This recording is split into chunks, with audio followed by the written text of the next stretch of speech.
Hello, welcome to GATE Academy Plus. Subject है हमारा signals and systems और आज हम अपने सब्जेक्ट में अपना मॉड्यूल 3 शुरू कर रहे हैं।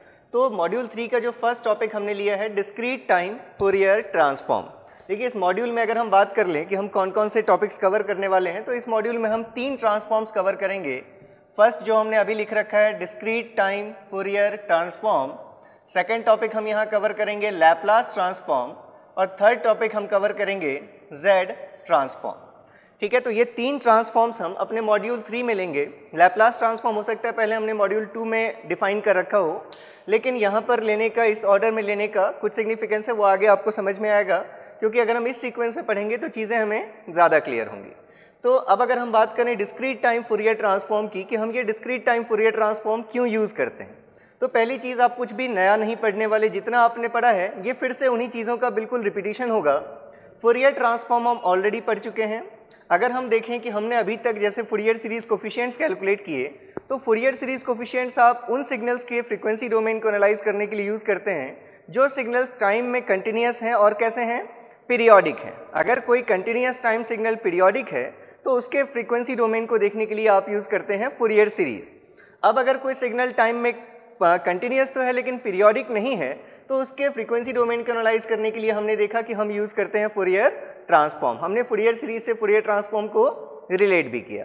अब अगर कोई ऐसे सिग्नल्स हैं जो टाइम में डिसकंटिन्यूस है, मतलब टाइम में डिस्क्रीट सिग्नल्स अगर कोई हैं, और उनके लिए अगर आपको फ्रीक्वेंसी डोमेन देखना है, हो सकता है वो सिग्नल्स पीरियोडिक हों, हो सकता है वो सिग्नल्स पीरियोडिक नहीं भी हों।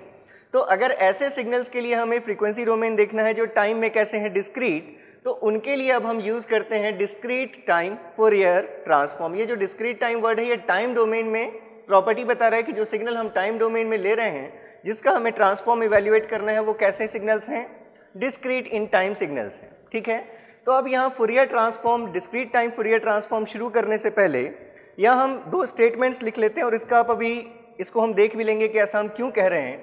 फर्स्ट है, अगर कोई सिग्नल टाइम में डिस्क्रीट है तो उसका जो फ्रीक्वेंसी डोमेन होगा that will always be periodic.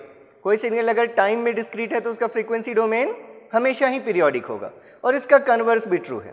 अगर कोई सिग्नल टाइम में पीरियोडिक है तो उसका फ्रीक्वेंसी डोमेन हमेशा ही कैसा होगा, डिस्क्रीट होगा। तो डिस्क्रीट के लिए अगर हम चाहें तो वर्ड सैम्पलिंग भी, सैम्पल्ड भी यूज़ कर सकते हैं, क्योंकि जैसे हमने देखा था सैम्पलिंग प्रोसीजर, कि सैम्पलिंग के बाद जो आपको सिग्नल मिलता है वो टाइम में कैसा सिग्नल होता है, डिस्क्रीट इन टाइम सिग्नल होता है। आपने ये भी देखा था जब हम फूरियर ट्रांसफॉर्म पढ़ रहे थे, वहाँ हमने डिफाइन किया था कि Fourier transform of periodic signals will always be discrete in nature. ठीक है, तो अगर कोई सिग्नल पीरियोडिक है तो ऐसा आप लिख सकते हैं, पीरियोडिसिटी इन टाइम डोमेन रिजल्ट्स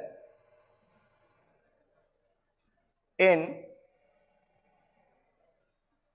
सैम्पलिंग इन फ्रीक्वेंसी डोमेन। ये जो सैम्पलिंग वर्ड हम यूज कर रहे हैं, ये सैम्पलिंग का मतलब आपको क्या समझना है, जो इनका फ्रीक्वेंसी डोमेन होगा, अगर वो सिग्नल टाइम में पीरियोडिक है तो उसका फ्रीक्वेंसी डोमेन कैसा होगा, डिस्क्रीट होगा। इसी का कन्वर्स भी ट्रू है, मतलब अगर कोई सिग्नल टाइम में डिस्क्रीट है, मतलब उसको हम क्या कहें, sampling in time domain results in periodicity in frequency domain। अब देखिए कैसे, आप ये दोनों ही चीज़ें आप ऑलरेडी देख चुके हैं। जैसे मान लीजिए अगर हमारे पास, हमने जब फूरियर ट्रांसफॉर्म कैलकुलेट किया था, सपोज ये कोई सिग्नल था हमारा रेक्टेंगुलर सिग्नल, सपोज ये हमारा -τ/2 से τ/2 तक अगर वैल्यू a थी, अगर हमारा ये कोई सिग्नल था x ऑफ t, तो आपने देखा था कि इसके लिए जो फूरियर ट्रांसफॉर्म आता था वो वैल्यू थी a τ सैम्पलिंग ऑफ ओमेगा τ/2, मतलब एक सैम्पलिंग फंक्शन हमारा फूरियर ट्रांसफॉर्म था। तो अगर हम सिर्फ उसका जो शेप है, अगर हम सिर्फ उस शेप को एक बार ड्रॉ करें, तो इस टाइप के शेप का हमारा वो कोई सिग्नल था। ठीक है, ये हमारा क्या है, x of omega with respect to omega. ठीक है, हम टाइम डोमेन और फ्रीक्वेंसी डोमेन की बात कर रहे हैं। अगर इसी सिग्नल को, सपोज ऐसा ही कोई सिग्नल था, जैसे आपने ऐसा ही एक सिग्नल लिया था जब हम फूरियर सीरीज कोफिशिएंट्स कर रहे थे, और ऐसे ही पीरियोडिक रेक्टेंगुलर पल्सेस अगर थे, अगर आपको याद हो, अगर ये हमारा x ऑफ t सिग्नल है, वहाँ हम लिमिट्स ऐसी ली थी हमने -t1 to t1, it is t minus t1 to t plus t1 and so on. अगर ये सिग्नल हमारा टाइम में पीरियोडिक सिग्नल था फ्रॉम -∞ टू +∞, अगर आपने इसके लिए फूरियर सीरीज कोफिशिएंट्स ड्रॉ किए थे तो आपको याद होगा इसके फूरियर सीरीज कोफिशिएंट्स के लिए AK की वैल्यू थी sin k omega naught t1 upon pi के। वो भी एक सैम्पलिंग फंक्शन की ही शेप का सिग्नल था, लेकिन अब जो हमारा स्पेक्ट्रम था AK का spectrum with respect to k, ये जो AK का स्पेक्ट्रम था, अब अगर आप उस स्पेक्ट्रम को याद करें तो वो स्पेक्ट्रम कैसा था, इस टाइप का हमारा वो स्पेक्ट्रम था।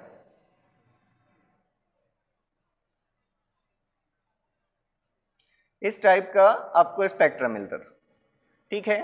अब अगर आप अपने स्टेटमेंट को जज करें जो अभी हमने लिखा कि अगर कोई सिग्नल टाइम में पीरियोडिक था तो उसका फ्रीक्वेंसी डोमेन कैसा दिख रहा है आपको। अगर सिग्नल टाइम में पीरियोडिक था तो फ्रीक्वेंसी डोमेन कैसा है, डिस्क्रीट या फिर हम क्या कहेंगे, सैम्पल। तो periodicity in time domain results in sampling in frequency domain. Similarly अगर हमारा कोई एक सिग्नल इस टाइप का, अगर हम मान लीजिए कि ये हमारा कोई भी सिग्नल है x of t with respect to t, इसके लिए अगर फूरियर ट्रांसफॉर्म, सपोज इसका फ्रीक्वेंसी डोमेन हमने ऐसा शो किया था कि ये -ओमेगा m से लेकर ओमेगा m तक, ओमेगा के रिस्पेक्ट में ये इस सिग्नल का फूरियर ट्रांसफॉर्म है। x ऑफ ओमेगा वैल्यू जो भी है, हमें वैल्यू से अभी कंसीडर नहीं करना हमें। तो अगर कोई सिग्नल x ऑफ t था, उसके लिए अगर फूरियर ट्रांसफॉर्म ऐसा था, फ्रीक्वेंसी डोमेन अगर ऐसा था, अगर आपने इस सिग्नल की सैम्पलिंग कर दी थी तो हमें एक सिग्नल मिला था। अगर आप सैम्पलिंग वाले वीडियो को अगर आपने देखा है तो t के रिस्पेक्ट में हमारा सैम्पल्ड आउटपुट, जिसको हमने कहा था कि xt इंटू PT, मतलब इसी शेप का सिग्नल, लेकिन कैसा, जो टाइम में कैसा है, अब डिस्क्रीट टाइम सिग्नल है। अगर ऐसा कोई सिग्नल हमने ले लिया, अगर हम सैम्पलिंग कर चुके हैं उसकी टाइम में, और फिर उसके लिए हमने फूरियर ट्रांसफॉर्म जब देखा था, सैम्पल्ड आउटपुट का फूरियर ट्रांसफॉर्म, तो उसी सैम्पलिंग वाले वीडियो में देखा होगा आपने, और बिल्कुल ये चीज़ आपको क्लियर भी होगी कि अब वहाँ पर यही x ऑफ ओमेगा का स्पेक्ट्रम हमें कैसा मिलता है, पीरियोडिकली रिपीटेड मिलता था, ठीक है। ये जो हम केस ड्रॉ कर रहे हैं, अगर हमने बीच में गैप शो किया है, मतलब यहाँ पर sampling frequency twice of omega m से ज़्यादा है, ये ओमेगा के रिस्पेक्ट में y ऑफ ओमेगा। तो अब क्या दिख रहा है, अगर कोई सिग्नल टाइम में डिस्क्रीट है तो उसका फ्रीक्वेंसी डोमेन कैसा होगा, पीरियोडिक होगा। अगर कोई सिग्नल टाइम में पीरियोडिक है तो उसका फ्रीक्वेंसी डोमेन कैसा होगा, डिस्क्रीट होगा। और पर्टिकुलरली जब हम डिस्क्रीट टाइम सिग्नल्स का पीरियड कैलकुलेट कर रहे थे तो आपने देखा था कि जो डिस्क्रीट टाइम कॉम्प्लेक्स एक्सपोनेंशियल्स होते हैं, अगर जैसे हमने कहा e⁻j ओमेगा नॉट n, हमने देखा था यहाँ पर अगर हम ओमेगा को रिप्लेस कर दें, ओमेगा नॉट को अगर हम ओमेगा नॉट प्लस 2 से रिप्लेस कर दें, तो जो हमारा सिग्नल मिलेगा that will B e⁻j omega naught plus 2 times n, जहाँ पर ये जो n है it is always an integer. ये हमेशा ही हमारा क्या होता है, एक इंटीजर क्वांटिटी है हमारी ये। तो अगर आप इसको ओपन करेंगे that is e⁻j omega naught n into e⁻j 2πn, ये तो हमारा वही एक्सपोनेंशियल है जो हम लेकर चले थे। और ये जो टर्म आ रहा है e⁻j 2πn, n जहाँ कोई भी इंटीजर होगा तो ये हमारा जो टर्म बनेगा वो e⁻j का इवन इंटीजर मल्टीपल बनेगा। तो इसलिए हमेशा ही इसकी जो वैल्यू होनी है वो हमेशा इसकी वैल्यू कितनी होनी है, 1। मतलब ये चीज़ आपको ओवरऑल फिर से क्या मिल गई, e⁻j ओमेगा नॉट n के बराबर मिल गई। ये हमने देखा था, मतलब जितने भी कॉम्प्लेक्स एक्सपोनेंशियल्स होते हैं वो फ्रीक्वेंसी में पीरियोडिक होते हैं, कितने से, 2π से। हर 2π फ्रीक्वेंसी इंटरवल के बाद वो अपने आप को क्या करेंगे, रिपीट करेंगे। तो इसलिए जो डिस्क्रीट टाइम सिग्नल्स का फूरियर स्पेक्ट्रम होगा, फ्रीक्वेंसी स्पेक्ट्रम, वो पीरियोडिक होगा। और कितने से पीरियोडिक होगा, वो 2π फ्रीक्वेंसी इंटरवल से पीरियोडिक होगा। अब अगर कोई चीज़ पीरियोडिक है, ठीक है, तो जैसे देखिए अगर हम फॉर्मूले की बात करें कि जो हम डिस्क्रीट टाइम फूरियर ट्रांसफॉर्म के लिए जो हम डेफिनेशन यूज़ करते हैं वो बिल्कुल जैसा आपने कंटिन्यूस टाइम फूरियर ट्रांसफॉर्म के लिए है, एग्जैक्टली वो वैसी ही है। जैसे कंटिन्यूस टाइम फूरियर ट्रांसफॉर्म अगर हम xt के लिए कैलकुलेट करते थे तो उसको हम नाम देते थे x ऑफ j ओमेगा, और इसकी वैल्यू क्या होती थी, integration from minus infinity to infinity, जिस सिग्नल का आपको कैलकुलेट करना है into e to the power minus j omega t d t. ठीक है, अब यहाँ पर क्या डिफरेंस आ रहा है, जो सिग्नल हम ले रहे हैं अब वो हमारा टाइम में continuous signal x of T नहीं है, वो कैसा है, डिस्क्रीट टाइम सिग्नल है। तो उसके लिए रिप्रेजेंटेशन क्या होगा, एक्स ऑफ एन। और तो यहाँ पर जहाँ भी टी है उस टी को आपको किससे रिप्लेस करना है, एक्स ऑफ एन से रिप्लेस करना है। और जो ट्रांसफॉर्म है वो ट्रांसफॉर्म कैसा है हमारा, पीरियोडिक है। तो अगर हम ट्रांसफॉर्म पीरियोडिक है तो उसको हम शो करते हैं x of e to the power j omega से। अभी हम देख लेते हैं इसका मतलब, डेफिनेशन एज इट इज रहेगी, बस अगर ये सिग्नल हमारा अब अगर कंटिन्यूस नहीं है, कंटिन्यूस था तो यहाँ पर साइन क्या था, इंटीग्रेशन। अब अगर ये सिग्नल डिस्क्रीट है तो यहाँ पर हम साइन क्या लेंगे, summation. k is equals to और n is equals to minus infinity to infinity, x of t की जगह हमने रिप्लेस किया x of n, e to the power minus j omega, t को हमने रिप्लेस कर दिया n। तो ये हमारा DTFT है for signal x of t, ये हमारा discrete time Fourier transform for signal x of t। अब देखिए जैसे अभी हमने कहा कि ये जो सिग्नल है हमारा, अगर ये सिग्नल टाइम में कंटिन्यूस था तो इसका फूरियर स्पेक्ट्रम ऐसा था, फ्रीक्वेंसी स्पेक्ट्रम इसका ऐसा था। अब हमने कहा कि अगर यही सिग्नल डिस्क्रीट होता तो ट्रांसफॉर्म कैसा होता, पीरियोडिक। तो अगर हम इसके लिए अगर हम डिस्क्रीट कर दें, इसको डिस्क्रीट कैसे करेंगे हम, अगर हमें सिग्नल को टाइम में डिस्क्रीट बनाना है तो एक ही प्रोसीजर है, दैट इज सैम्पलिंग। अगर हम इस सिग्नल की सैम्पलिंग कर दें, इसके वैल्यूज़ को हम पूरे इंटरवल में नहीं लेकर अगर कुछ फाइनाइट इंटरवल ऑफ टाइम्स के लिए बस हम इसके सैंपल्स अगर ले लें, तो अब उसके लिए ट्रांसफॉर्म क्या होगा, जैसा ट्रांसफॉर्म आपको पहले मिल रहा था ऐसा ही ट्रांसफॉर्म मिलेगा, लेकिन अब वो ट्रांसफॉर्म कैसा हो जाएगा, पीरियोडिक। और कितने से पीरियोडिक होगा, 2 पाई से। तो आपको अगर n के रिस्पेक्ट में अगर आपने x of n signal draw किया, सिग्नल बिल्कुल ऐसा ही है लेकिन अब वो टाइम में डिस्क्रीट हो गया, आपने इस सिग्नल की सैम्पलिंग कर दी तो ये सिग्नल डिस्क्रीट हो गया। तो सैम्पलिंग थ्योरम के अकॉर्डिंग क्या होगी वैल्यू, जो इसका ट्रांसफॉर्म था यही ट्रांसफॉर्म क्या हो जाएगा, पीरियोडिकली रिपीट करेगा। और जब ये ट्रांसफॉर्म पीरियोडिकली रिपीट करेगा तो आपको कुछ इस टाइप का शेप मिलेगा।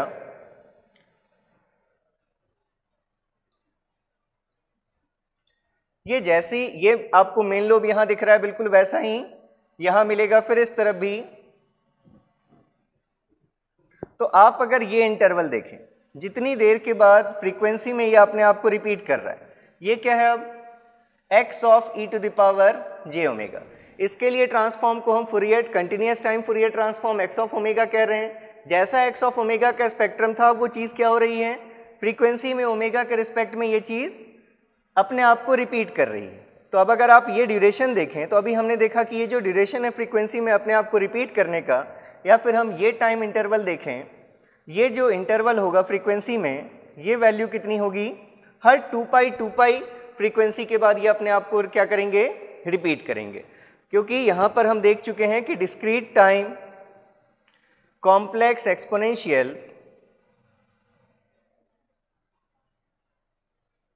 are identical at omega naught plus minus 2 pi, omega naught plus minus 4 pi and so on।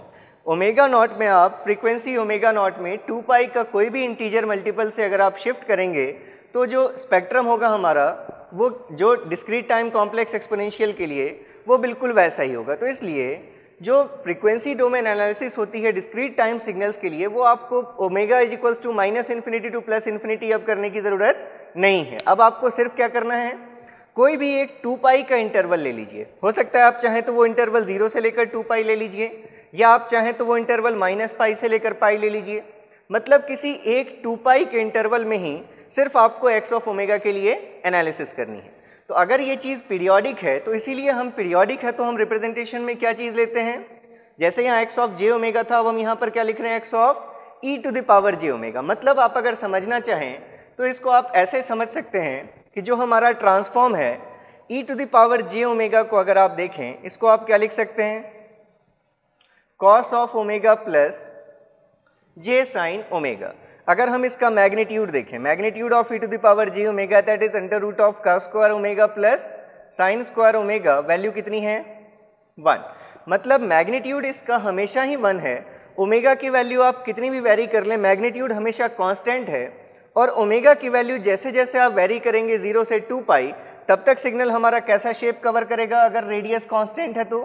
अगर वैल्यू कांस्टेंट है 1, तो आप अगर ओमेगा की वैल्यू सपोज 0 है तो हमारा स्पेक्ट्रम यहाँ है, तो आपको ये शेप कैसा मिलेगा, एक सर्कल का शेप मिलेगा, जिस सर्कल का रेडियस कितना है r इज टू 1।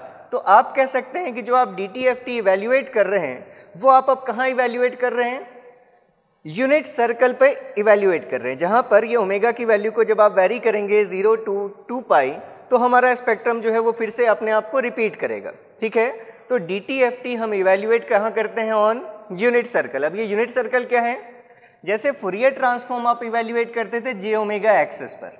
ठीक है, ये हमारी j ओमेगा एक्सिस थी। अब इसमें ओमेगा की वैल्यू -∞ से +∞ पुट करते थे, आपको ट्रांसफॉर्म की वैल्यूज अलग अलग मिलती थी। लेकिन यहाँ पर वो केस नहीं है।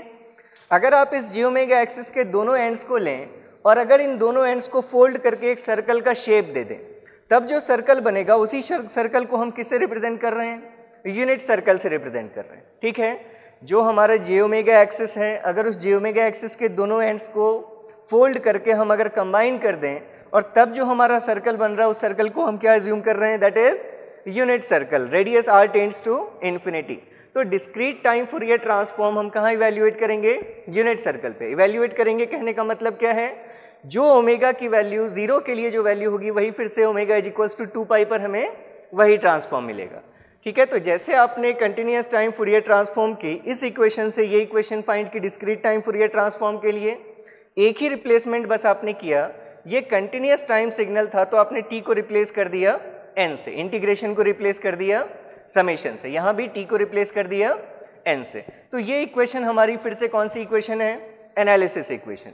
सिमिलरली अगर आपको x ऑफ ओमेगा पता होता है, x ऑफ j ओमेगा, तो वहाँ से आप इनवर्स फुरियर ट्रांसफॉर्म भी लिखते हैं। तो इनवर्स फुरियर ट्रांसफॉर्म क्या लिखते हैं हम, x of t is equals to 1/2 pi integration from -∞ to infinity, जो हमारा ट्रांसफॉर्म है x ऑफ j ओमेगा, या फिर सिंपली आप x ऑफ ओमेगा लिखते थे, into e to the power j omega t d omega. ये हमने इनवर्स फुरियर ट्रांसफॉर्म के लिए फॉर्मूला यूज किया था।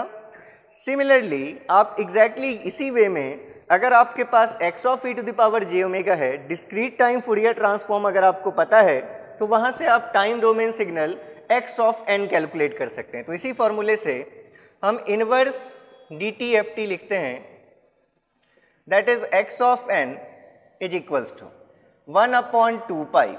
अब क्या ये इंटीग्रेशन को हम समेशन से चेंज कर दें, ज़रूरत नहीं है, नहीं करना हमें, क्योंकि आप देखिए अगर टाइम में कंटिन्यूअस सिग्नल था तो भी ट्रांसफॉर्म कंटिन्यूअस था।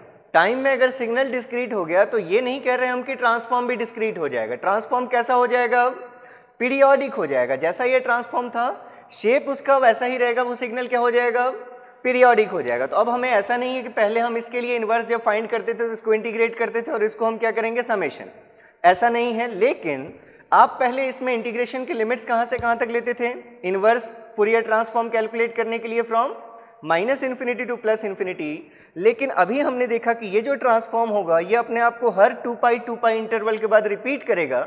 इसलिए जब आपको फुरियर ट्रांसफॉर्म का इन्वर्स लेना है तो अभी भी आप लेंगे इंटीग्रेशन, लेकिन अब आप जो इंटीग्रेट करेंगे इसको, वो कोई भी एक 2 पाई के मल्टीपल, मतलब कोई भी एक 2 पाई के इंटरवल के लिए कहेंगे। आप चाहें तो -π से π ले सकते हैं, कोई भी एक 2 पाई का इंटरवल होना चाहिए।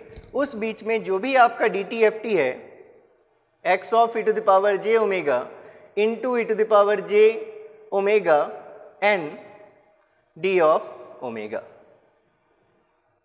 ये आपका inverse Fourier transform for discrete time signals. तो ये फिर से हमारी एनालिसिस इक्वेशन है और ये हमारी सिंथेसिस इक्वेशन। कोई भी चेंज नहीं है, जैसा हमारा फुरियर ट्रांसफॉर्म के लिए लिखा था हमने फॉर्मूला, बिल्कुल हम देख रहे हैं बिल्कुल वैसे ही फॉर्मूले हैं यहाँ पर भी। कोई आपको सिर्फ 1-2 रिप्लेसमेंट्स करने हैं। और क्या याद रखना है कि DTFT जो हम कैलकुलेट करते हैं वो आप एज्यूम कर सकते हैं कि हम कहाँ कैलकुलेट कर रहे हैं, ऑन यूनिट सर्कल, क्योंकि ट्रांसफॉर्म अपने आप को हर 2 पाई ओमेगा की वैल्यू के लिए रिपीट करेगा, ठीक है। ट्रांसफॉर्म की जो जे ओमेगा एक्सिस थी, वो जे ओमेगा एक्सिस के ही दोनों एंड्स को अगर हमने फोल्ड कर दिया, तब जो हमारा सर्कल बना है उस सर्कल को हम क्या नाम दे रहे हैं, वो हम उसको एज्यूम किया हमने, दैट इज यूनिटी सर्कल। तो अब जैसे हमने फूरियर ट्रांसफॉर्म जब स्टार्ट किया था, तो इन बेसिक डेफिनेशन से हमने कुछ सिग्नल्स के लिए फूरियर ट्रांसफॉर्म कैलकुलेट किया था, फिर उनकी प्रॉपर्टीज़ पढ़ी थी। यही हमारा स्टेप कहाँ से रहा है, फूरियर सीरीज से ही। बिल्कुल वैसा ही फिर से आपको फॉलो करना है, जिससे आपको लगे कि आप यहाँ कुछ भी नया नहीं पढ़ रहे हैं, और तभी हमारी क्लास सक्सेसफुल भी है। अगर आपको बीच में ही कहीं ऐसा लगने लगा कि इसको तो पढ़ाने की ज़रूरत ही नहीं थी, हम ऑलरेडी सारी चीज़ें कर सकते थे, ठीक है। तो देखते हैं यहाँ पर, जैसे सपोज हमने एक बेसिक सिग्नल ले लिया, x of n is equals to a to the power n un, for जो a का मैग्नीट्यूड है वो 0 और 1 के बीच में, ठीक है। ये दोनों स्टेटमेंट्स बिल्कुल याद रखेंगे, ये बहुत ही इंपॉर्टेंट हैं। Periodicity in time domain results in sampling in frequency domain, and sampling in time domain results in periodicity in frequency domain, and Fourier spectrum of discrete time signal will always be periodic in frequency with a frequency interval of 2 पाई, ठीक है। ये इतनी चीज़ें आपको 3 statements याद रखते हैं। 2 हमने लिख लिया है, तीसरी चीज़ आपकी यहाँ लिखी हुई है। तो अब अगर हम इस सिग्नल के लिए कैलकुलेट करना चाहते हैं DTFT x of n is equals to a to the power n un, तो देखिए पूरे DTFT में, या फिर आगे हम पढ़ेंगे Z ट्रांसफॉर्म, उसमें इंटी समेशन के जो फॉर्मूले हमने लिख रखे थे वो हर जगह आपको एप्लीकेबल होंगे। Summation n is equals to 0 to infinity a to the power n की वैल्यू हमने लिखा था 1/1 minus a। Summation n is equals to 0 to एक पर्टिकुलर लिमिट तक के लिए हमने देखा था, ये वैल्यू थी 1 minus a to the power, जहाँ तक आप लिमिट ले रहे हैं उससे एक आपको ज़्यादा लेना है, और यही हमने यहाँ देखा था। Summation n is equals to 0 to n 1 to the power n की value it is equals to n plus 1। और भी कुछ फॉर्मूले जो आपने लिखे थे वो सभी चीज़ें आप याद रखिएगा, जहाँ भी डाउट हुआ पिछला वीडियो एक बार रेफर कर लीजिएगा। तो अगर इस सिग्नल के लिए हमें ट्रांसफॉर्म फाइंड करना है, तो हम लिखते हैं अपना transform x of e to the power j omega, इसकी वैल्यू अभी हमने लिखी थी summation n is equals to minus infinity to infinity, जिस सिग्नल का हमें कैलकुलेट करना है into e to the power minus j omega n, ठीक है। अब यहाँ जो सिग्नल है फिर से क्या लगा हुआ दिख रहा है उस सिग्नल में, u ऑफ n, मतलब ये जो सिग्नल है ये कैसा सिग्नल है, कॉजल सिग्नल है, जो कहाँ से कहाँ तक करेगा, एग्जिस्ट फ्रॉम 0 टू इन्फिनिटी। उसके पहले सिग्नल की वैल्यू 0 है, तो अगर हम इस सिग्नल को x ऑफ n की जगह पुट करेंगे, तो इस un की वजह से हम यहाँ पर लोअर लिमिट क्या पुट कर दें, 0, ठीक है। un की वैल्यू तो 1 होती है, फिर हम इस un को हटा सकते हैं, सिग्नल हम सिर्फ कितना लिख सकते हैं अपना, a to the power n। तो therefore x of e to the power j omega, it may be written as summation n is equals to 0 to infinity, उस बीच में un की वैल्यू हो गई 1, और सिग्नल है हमारा a to the power n into e to the power minus of j omega n, ठीक है। दैट इज, इसको हम एक बार और लिख सकते हैं ऐसा, summation n is equals to 0 to infinity a e to the power minus j omega, और इस पूरे का पावर n, ऐसा लिख सकते हैं हम। e to the power j omega का मैग्नीट्यूड 1 है, मतलब आप इस ओवरऑल चीज़ का मैग्नीट्यूड अगर देखना चाहें तो हम जानते हैं कॉम्प्लेक्स एक्सपोनेंशियल के पहले जो भी चीज़ लिखी है वही उसका मैग्नीट्यूड होता है, ठीक है। तो मतलब इस टर्म का मैग्नीट्यूड a है, और a की वैल्यू क्या है, 0 और 1 के बीच में है, तो इसलिए हमारा ये फॉर्मूला एप्लीकेबल है। तो अगर हम a की जगह इस पूरी चीज़ को एज्यूम कर लें, तो summation 0 to infinity a to the power n की वैल्यू 1/1 माइनस a, तो therefore x of e to the power j omega, इसकी वैल्यू डायरेक्टली हम लिख सकते हैं 1/1 माइनस a की जगह पर a e to the power minus of j omega. देखिए जैसा आप फूरियर ट्रांसफॉर्म के जितने भी रिजल्ट्स हैं, अभी हमने लैप्लास ट्रांसफॉर्म नहीं पढ़ा, तो आप जब लैप्लास ट्रांसफॉर्म पढ़ेंगे तो हम डायरेक्टली उनको इंटर रिलेट करेंगे कि फूरियर ट्रांसफॉर्म इसका ऐसा था इसलिए लैप्लास ट्रांसफॉर्म ऐसा है। ऐसे ही जितने आप ट्रांसफॉर्म्स यहाँ पढ़ रहे हैं इन DTFT, इन सारे रिजल्ट्स को आप फाइंड कर सकते हैं यूजिंग Z ट्रांसफॉर्म। हम इन सारे रिजल्ट्स को वेरीफाई करेंगे जब हम Z ट्रांसफॉर्म पढ़ेंगे। सारी चीज़ें आपस में इंटरलिंक्ड हैं। आपको एक भी चीज़ अगर अच्छे समझ में आई है तो आगे आपको सारी चीज़ें बिल्कुल वैसी ही चलेंगी। तो ये हमारा x of e to the power j omega आ गया। अब अगर ऐसे ही हमने एक दूसरा सिग्नल ले लिया होता, suppose x of n is equals to a to the power minus n u of minus n। अब ये u of minus n signal कहाँ से कहाँ तक होता है, फ्रॉम माइनस इन्फिनिटी टू 0। इसलिए जब हम इसका DTFT लिखेंगे x of e to the power j omega, तो अब हम इसके लिए जो लिमिट्स लिखेंगे वो लोअर लिमिट तो हमारी क्या रहेगी, अब ये सिग्नल माइनस इन्फिनिटी से 0 तक ही एग्जिस्ट करता है। डेफिनेशन के according minus infinity to plus infinity लिखना था, लेकिन इस सिग्नल की वजह से हम यहाँ पर अब ट्रांसफॉर्म के लिए n की लिमिट्स लिखेंगे फ्रॉम माइनस इन्फिनिटी टू 0। उस बीच में हमारा सिग्नल x ऑफ n क्या है, a to the power minus n into हमें साथ में क्या लिखना होता है, a to the power minus j omega n। ये तो हर जगह कॉमन है ये स्टेप, ठीक है। अब अगर आप फिर से थोड़ा सा इसको फॉर्मूले पे सेट करना चाहते हैं, क्योंकि फॉर्मूले में हमारे पास क्या है, 0 to infinity a to the power n इस टाइप का टर्म होना चाहिए, ठीक है। तो पहले अगर हम इसको एक बार ऐसे लिख लें कि summation n is equals to minus infinity to 0 a e to the power j omega और इस पूरे का पावर माइनस n, ऐसा लिख सकते हैं हम। a to the power minus n है और j e to the power minus j omega n है, तो इनको हमने ऐसा लिख लिया a e to the power j omega पूरे का पावर माइनस n। अब अगर हम यहाँ पर थोड़ा सा रिप्लेसमेंट करें, let minus n is equals to m। अगर हमने मान लिया कि ये जो वेरिएबल माइनस n है, अगर इसकी वैल्यू m के बराबर है, मतलब अब हम इस समेशन को n के रिस्पेक्ट में नहीं लिखकर किसके रिस्पेक्ट में लिखना चाहते हैं, m के रिस्पेक्ट में लिखना चाहते हैं, तो हमें लिमिट्स भी m की देखनी पड़ेंगी। तो n की वैल्यू चेंज हो रही है माइनस इन्फिनिटी टू 0, तो when n tends to minus infinity, जब n की वैल्यू माइनस इन्फिनिटी होगी तो उस टाइम में m टेंड्स टू की वैल्यू क्या होगी, minus of minus infinity. m is equals to minus n है, अगर n की वैल्यू माइनस इन्फिनिटी है तो m की value minus of minus infinity that is plus infinity. और जब n टेंड्स टू 0 होगा upper limit, then m tends to minus of 0, मतलब m की वैल्यू भी क्या होगी उस टाइम में 0। तो अब अगर हम इसी समेशन को m के रिस्पेक्ट में लिखना चाहते तो समेशन के लिमिट्स हम क्या लिखते हैं, फ्रॉम प्लस इन्फिनिटी टू 0। लेकिन हम जानते हैं समेशन में आप अपर लोअर लिमिट्स को चेंज भी कर लें तो फर्क नहीं पड़ता, ठीक है। तो इसलिए हम इस x of e to the power j omega को अब ऐसे लिख सकते हैं कि summation m is equals to 0 to infinity, लिखना चाहिए था इन्फिनिटी टू 0, लेकिन वो सेंस नहीं है उसका, तो हमने इसको ऐसे लिखा 0 टू इन्फिनिटी, ये term as it is a e to the power j omega, और इसका जो पावर था माइनस n, उसी माइनस n की जगह पर हमने क्या ले लिया है, m ले लिया। अब हमारा ये उस समेशन के स्टैंडर्ड फॉर्म में आ गया कि summation m is equals to 0 to infinity a to the power m। तो इसके लिए रिजल्ट क्या होगा, 1 अपॉन 1 माइनस a, जहाँ पर ये a पूरी चीज़ हमारे लिए a है। तो therefore x of e to the power j omega is equals to 1 upon 1 minus a की जगह e to the power j omega. ये हमारा सेकेंड रिजल्ट आ गया। अब अगर इसी तरह हम थर्ड एक सिग्नल ले लें कि x of n is equals to a to the power mod of n। तो जब हम डिस्क्रीट टाइम सिग्नल्स कर रहे थे तो हमने देखा था जैसे हम e to the power minus a mod of t को लिखते हैं a to the power minus at ut plus e to the power at u of minus t, वैसे ही अगर डिस्क्रीट टाइम सिग्नल्स हैं सॉरी, तो वहाँ पर हम उसको un और u ऑफ माइनस n के टर्म्स में सिर्फ नहीं लिख सकते, क्योंकि फिर उस केस में n इज इक्वल्स टू 0 पर 2 सैंपल्स आ जाएंगे। इसलिए आप इस सिग्नल को कैसे ब्रेक करते हैं, x of n may be written as a to the power plus n u of n, और फिर plus a to the power minus n u of minus n minus 1।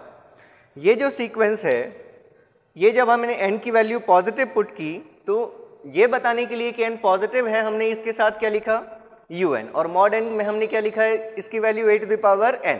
तो n इज इक्वल्स टू 0 से infinity तक हम already ले चुके हैं। अब हमें और कहाँ से कहाँ तक लेना है, माइनस इन्फिनिटी से लेकर माइनस 1 तक, क्योंकि 0 तो हम ले चुके हैं। तो ये सीक्वेंस हमारा डिफाइंड है कहाँ से कहाँ तक, माइनस इन्फिनिटी टू माइनस 1। तो इसलिए ये जो एक्सप्रेशन है वो इसको वेरीफाई करता है। तो अब इस सिग्नल की जगह पर हम इसको इससे रिप्लेस कर सकते हैं। तो अगर आपको बेसिक ट्रांसफॉर्म के मेथड से x of e to the power j omega निकालना होता तो समेशन एक बार आप इसको x1 ऑफ n मान लेते, इसको x2 ऑफ n मान लेते, एक बार समेशन में xn की जगह ये वैल्यू लेते, दूसरे समेशन में ये वैल्यू लेते। मतलब हम देख रहे हैं कि जो overall x of e to the power j omega आएगा वो इन दोनों के इंडिविजुअल ट्रांसफॉर्म्स का सम होगा। इसके लिए तो हम ऑलरेडी कैलकुलेट कर चुके हैं। सपोज ये हमारा x1 ऑफ n है और ये हमारा x2 ऑफ n है। इसके लिए हम ऑलरेडी कैलकुलेट कर चुके हैं a to the power n un, transform हमने फाइंड किया 1/1 minus a e to the power minus j omega. तो इसके लिए कैलकुलेट करने की ज़रूरत नहीं है, हम सिर्फ इस सिग्नल को देख लें। x2 ऑफ n इसकी वैल्यू है a to the power minus n u of minus n minus 1। हमें इस सिग्नल का ट्रांसफॉर्म कैलकुलेट करना है। बाय डेफिनेशन आप ट्रांसफॉर्म में जो लिमिट्स लेते हैं इनकी, that is minus infinity to plus infinity. लेकिन ये सिग्नल कहाँ से कहाँ तक एग्जिस्ट कर रहा है? From minus infinity to minus 1। तो इसीलिए जो हमारा ट्रांसफॉर्म होगा x2 of e to the power j omega, उसमें हम समेशन के लिमिट्स को लिख रहे हैं अब n is equals to minus infinity to minus 1, क्योंकि उस लिमिट के बाहर इस सिग्नल की वैल्यू 0 है, तो ओवरऑल x2 ऑफ n की वैल्यू भी 0 है। अब इसके अंदर हम लिखते हैं जिस सिग्नल का कैलकुलेट करना है, मतलब x2 ऑफ n, इसकी वैल्यू तो इस डिड्यूशन में 1 है। यहाँ पर हमने सिर्फ क्या लिखा? a to the power minus n, ये सिग्नल होगी वैल्यू, इनटू इसके साथ हम लिखते हैं e to the power minus j omega n। ठीक है, अब अगर फिर से इसको देखें तो हम इस फॉर्म में लिख सकते थे summation n is equals to minus infinity to minus 1 a e to the power j omega whole power minus n, जैसा अभी हमने प्रीवियस केस में किया था। फिर से इस समेशन में अगर हम देखें तो हमारा ये summation minus infinity to minus 1 है और इस समेशन के लिए हमारे पास कोई स्टैंडर्ड रिजल्ट नहीं है। तो कन्वर्ट करने के लिए हम फिर से क्या यूज़ करेंगे? Let minus n is equals to m।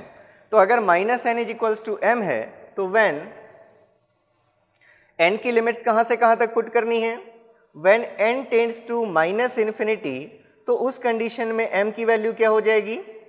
Minus of minus infinity m is equals to plus infinity. And when n tends to 1 minus 1, n की अपर लिमिट हम क्या पुट करने वाले हैं? Minus 1। Then m tends to minus of minus 1, that is plus 1। तो अब हम ये हमारे m की वैल्यू प्लस 1 आ गई।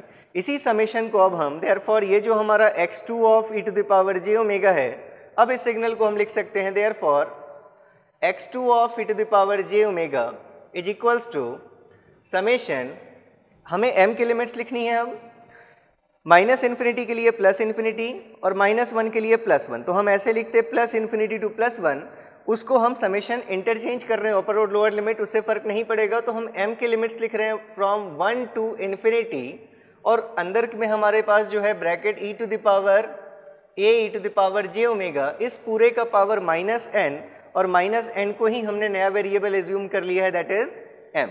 अभी भी हमारा ये स्टैंडर्ड समेशन के रिजल्ट में नहीं आया है, क्योंकि यहाँ पर 0 होना चाहिए था। तो 0 टू इन्फिनिटी के लिए हमारा समेशन डिफाइंड है। तो अब अगर इसको एक बार आप ओपन कर लें, इसको इस टाइप के क्वेश्चन हमने किए भी हैं।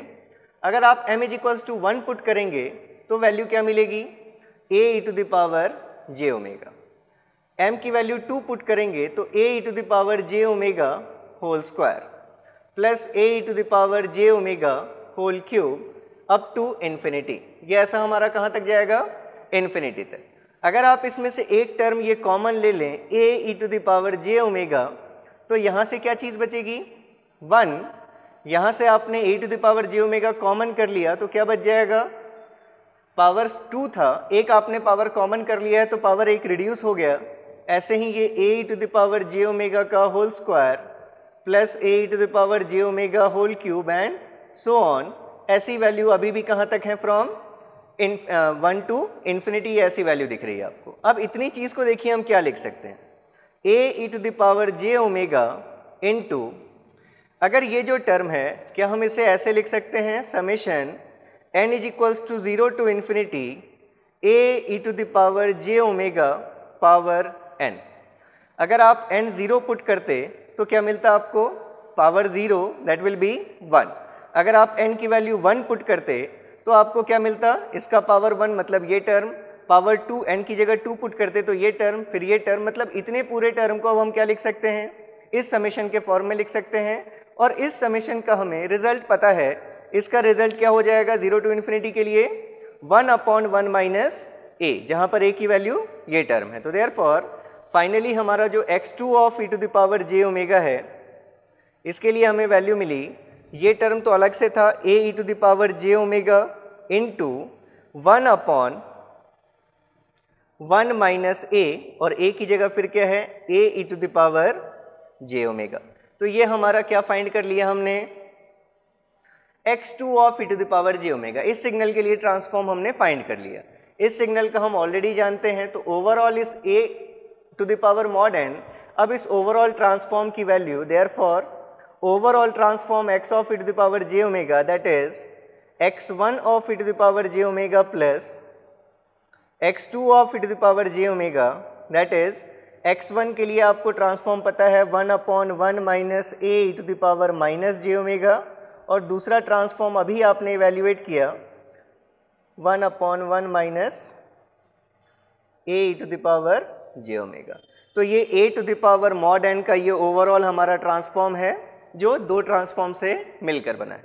तो इसके बाद अब हम प्रॉपर्टीज शुरू करेंगे और इन सिग्नल्स को रिलेट करके फिर हम इनके लिए ट्रांसफॉर्म्स देखेंगे। तो नेक्स्ट अगर हम प्रॉपर्टीज से पहले एक ट्रांसफॉर्म अगर और देख लें, सपोज x ऑफ n,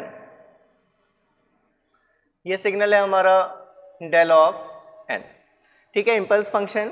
इसके लिए अगर आपको DTFT कैलकुलेट करना है तो DTFT x of e to the power j omega, या आप लिखते हैं summation n is equals to minus infinity to infinity x of n की जगह सिग्नल है हमारा del of n into e to the power minus j omega n, ठीक है।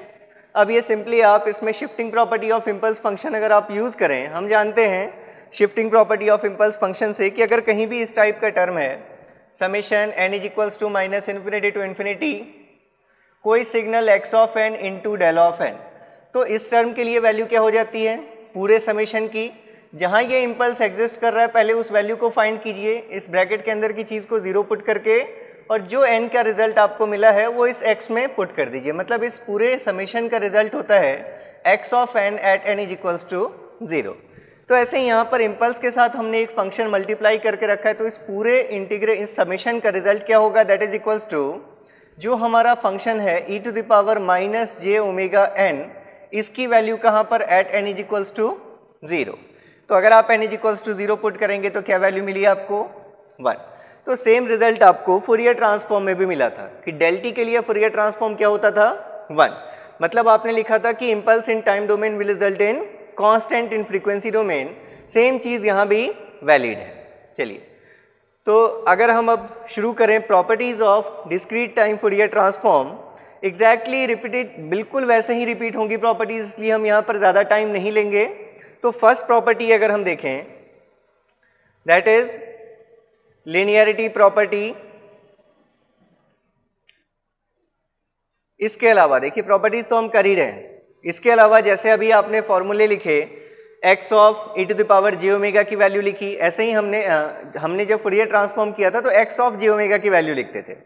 तो वहां आपने दो कंडीशंस पुट की थी, एक बार अगर आप omega is equals to 0 put करके देखते थे कि वहां से हम x ऑफ 0 क्या बताता है हमें कैपिटल X ऑफ 0, और एक बार आपने t की वैल्यू 0 पुट करके देखी थी कि स्मॉल x ऑफ 0 क्या बताता है। तो वो दोनों चीज़ें आप यहाँ भी फाइंड कीजिएगा कि जो हमारे पास फॉर्मूले हैं, जैसे अगर आपने लिखा x of e to the power j omega, इसकी value integration that is summation n is equals to 0 to minus infinity to plus infinity x of n e to the power j omega n।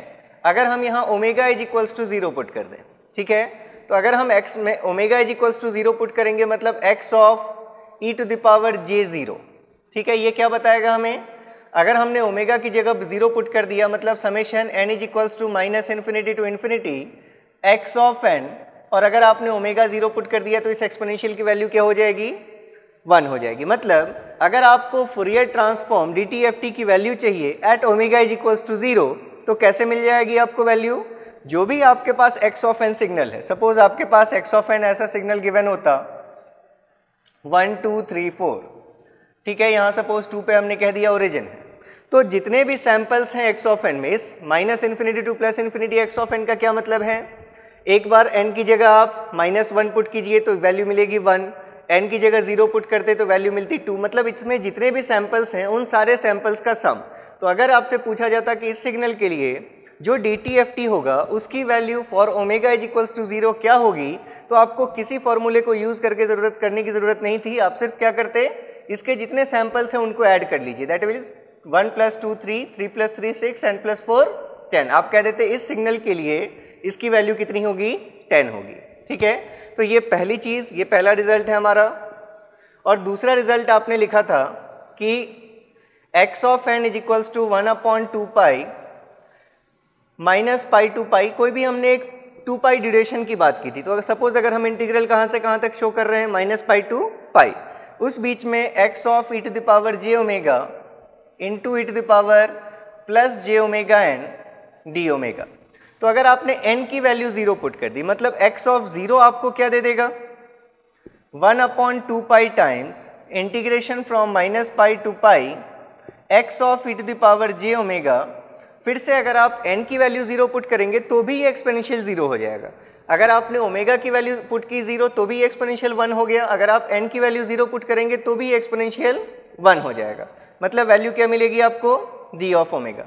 तो कभी अगर आपको x of ये value अगर calculate करनी है, -pi to pi x of e to the power j omega d omega, तो इसकी वैल्यू हम क्या कह सकते हैं, 2 पाई टाइम्स x ऑफ 0। मतलब जो सिग्नल x ऑफ n की वैल्यू है at n is equals to 0, वो वैल्यू लीजिए और उसको किससे मल्टीप्लाई कर दीजिए, 2 पाई से, तो आपको इस इंटीग्रल की वैल्यू मिल जाएगी। ठीक है, तो ये दोनों आपके जो टर्म्स हैं ये इंपॉर्टेंट हैं कि अगर ट्रांसफॉर्म के फॉर्मूले में ओमेगा 0 पुट किया तो रिजल्ट हमें क्या देगा, और अगर इन्वर्स ट्रांसफॉर्म के फॉर्मूले में n इज इक्वल्स टू 0 दिया तो हमारा रिजल्ट हमें क्या देगा। ठीक है, ऐसे ही जो सिमेट्री के लिए जो कंडीशंस आपने देखी थी वो सभी चीज़ें यहाँ भी वैलिड रहेंगी। जैसे इस फॉर्मूले में अगर आप एक बार कॉन्जुगेट ले लेते तो क्या होता, वो सारी चीज़ें यहाँ पर वैलिड हैं, तो उनको हम फिर से नहीं कर रहे। तो अब जैसे लिनियरिटी प्रॉपर्टी की बात की हमने, एग्जैक्टली सेम है कि सपोज हमने x1 ऑफ n कोई सिग्नल डिफाइन किया जिसका transform x1 of e to the power j omega हो, x2 ऑफ n के लिए x2 of e to the power j omega हो। तो अगर कोई सिग्नल टाइम में इन दोनों सिग्नल्स के लीनियर कॉम्बिनेशन से मिलकर बनता है, जैसे अगर हम कहें alpha x1 of n plus beta x2 of n, इस पूरे सिग्नल का अगर हमें फूरियर ट्रांसफॉर्म कैलकुलेट करना होगा तो डायरेक्टली हम क्या लिख सकते हैं, x1 को हमने जिस कांस्टेंट से मल्टीप्लाई किया उसी कांस्टेंट से उसके ट्रांसफॉर्म को भी मल्टीप्लाई कीजिए, और जिस कांस्टेंट से आपने x2 को मल्टीप्लाई किया उसके ट्रांसफॉर्म को भी मल्टीप्लाई कीजिए, that is beta times x2 of e to the power j omega. इसको हम ऑलरेडी देख चुके हैं जब अभी हमने e to the power a to the power mod of n की बात की, जब ट्रांसफॉर्म की तो उसको हमने 2 पार्ट्स में ब्रेक किया और दोनों पार्ट्स का इंडिविजुअल ट्रांसफॉर्म लेकर के हमने ओवरऑल सिग्नल का ट्रांसफॉर्म कैलकुलेट किया। तो ये हमारी first property linearity property. Second property अगर हम देखें, that is time shifting property, exactly same जैसी हमने फूरियर ट्रांसफॉर्म कंटिन्यूस टाइम के लिए पढ़ी है कि अगर x, वहाँ क्या होता था, xt का ट्रांसफॉर्म अगर x ऑफ ओमेगा है तो x of t minus t not का ट्रांसफॉर्म x ऑफ ओमेगा में ही हम एक कॉम्प्लेक्स एक्सपोनेंशियल मल्टीप्लाई करते थे जिसमें e to the power j omega तो होता ही था, और अगर शिफ्टिंग माइनस टी नॉट है तो पावर में भी माइनस टी नॉट आता था, प्लस टी नॉट होता था तो प्लस टी नॉट। एग्जैक्टली ऐसे ही अगर x ऑफ n सिग्नल के लिए ट्रांसफॉर्म DTFT डिफाइंड है x1 of e to the power j omega, तो प्रॉपर्टी कहती है कि x of n minus n naught, इसका जो ट्रांसफॉर्म होगा, जो पहले ट्रांसफॉर्म था x1 ऑफ x ले लेते हैं, यहाँ अगर हमने सिर्फ x डिफाइन किया है सिग्नल में, तो x of e to the power j omega जो भी पहले ट्रांसफॉर्म था उसमें e to the power j omega तो हमेशा रहना ही है, वहाँ t होता था और t नॉट होता था, t माइनस टी नॉट, तो e to the power j omega minus t naught आता था। यहाँ बस t की जगह क्या है, n और n नॉट है, तो यहाँ भी अगर ये माइनस n नॉट है तो यहाँ भी आपको माइनस n नॉट लेना है पावर में, अगर ये प्लस n नॉट होता तो यहाँ भी प्लस n नॉट लेना है। मतलब जो टाइम शिफ्टिंग का इफेक्ट होगा वो सिर्फ क्या होगा, एक एक्सपोनेंशियल का टर्म मल्टीप्लाई होगा जो भी पहले ट्रांसफॉर्म था। ठीक है, जैसे अभी आपने देखा कि अगर डेल n का ट्रांसफॉर्म, अगर आपने कहा इसका ट्रांसफॉर्म अगर क्या है 1 है, तो अगर हम डेल ऑफ n प्लस 1 का ट्रांसफॉर्म पूछें, डेल ऑफ n प्लस 1 का ट्रांसफॉर्म क्या होगा, 1 में ही हमें कुछ मल्टीप्लाई करना है। क्या मल्टीप्लाई करना है, complex exponential e to the power j omega तो रहना ही है, और n नॉट की वैल्यू कितनी दिख रही है, +1, तो इसके साथ हम क्या लिखेंगे, इनटू +1, और इनटू जो पहले ट्रांसफॉर्म था दैट इज 1, मतलब ट्रांसफॉर्म की वैल्यू क्या हो गई, e to the power plus j omega. ऐसे ही आप डेल ऑफ n माइनस 1 लेते तो ट्रांसफॉर्म की वैल्यू क्या आती, e to the power minus j omega आती। ठीक है, इसको आप ऐसे भी देख सकते हैं कि सपोज अगर हम ट्रांसफॉर्म निकालते कि अगर हमारा सिग्नल होता है x of n minus 2, x suppose ये हमारा डेल ऑफ n माइनस 2 ये हमारा कोई सिग्नल है। ठीक है, बाय प्रॉपर्टी अगर आप देखें तो इसका ट्रांसफॉर्म क्या होना चाहिए था, अगर हम using time shifting property directly अगर हम x of e to the power j omega अगर हम लिखना चाहते तो हम लिख सकते थे, वैल्यू क्या हो जाती, e to the power minus j2 omega. j omega तो होता ही यहाँ -2 था तो वो चीज़ भी आ गई, और डेल n का ट्रांसफॉर्म 1 होता है इसलिए हमने 1 नहीं लिखा।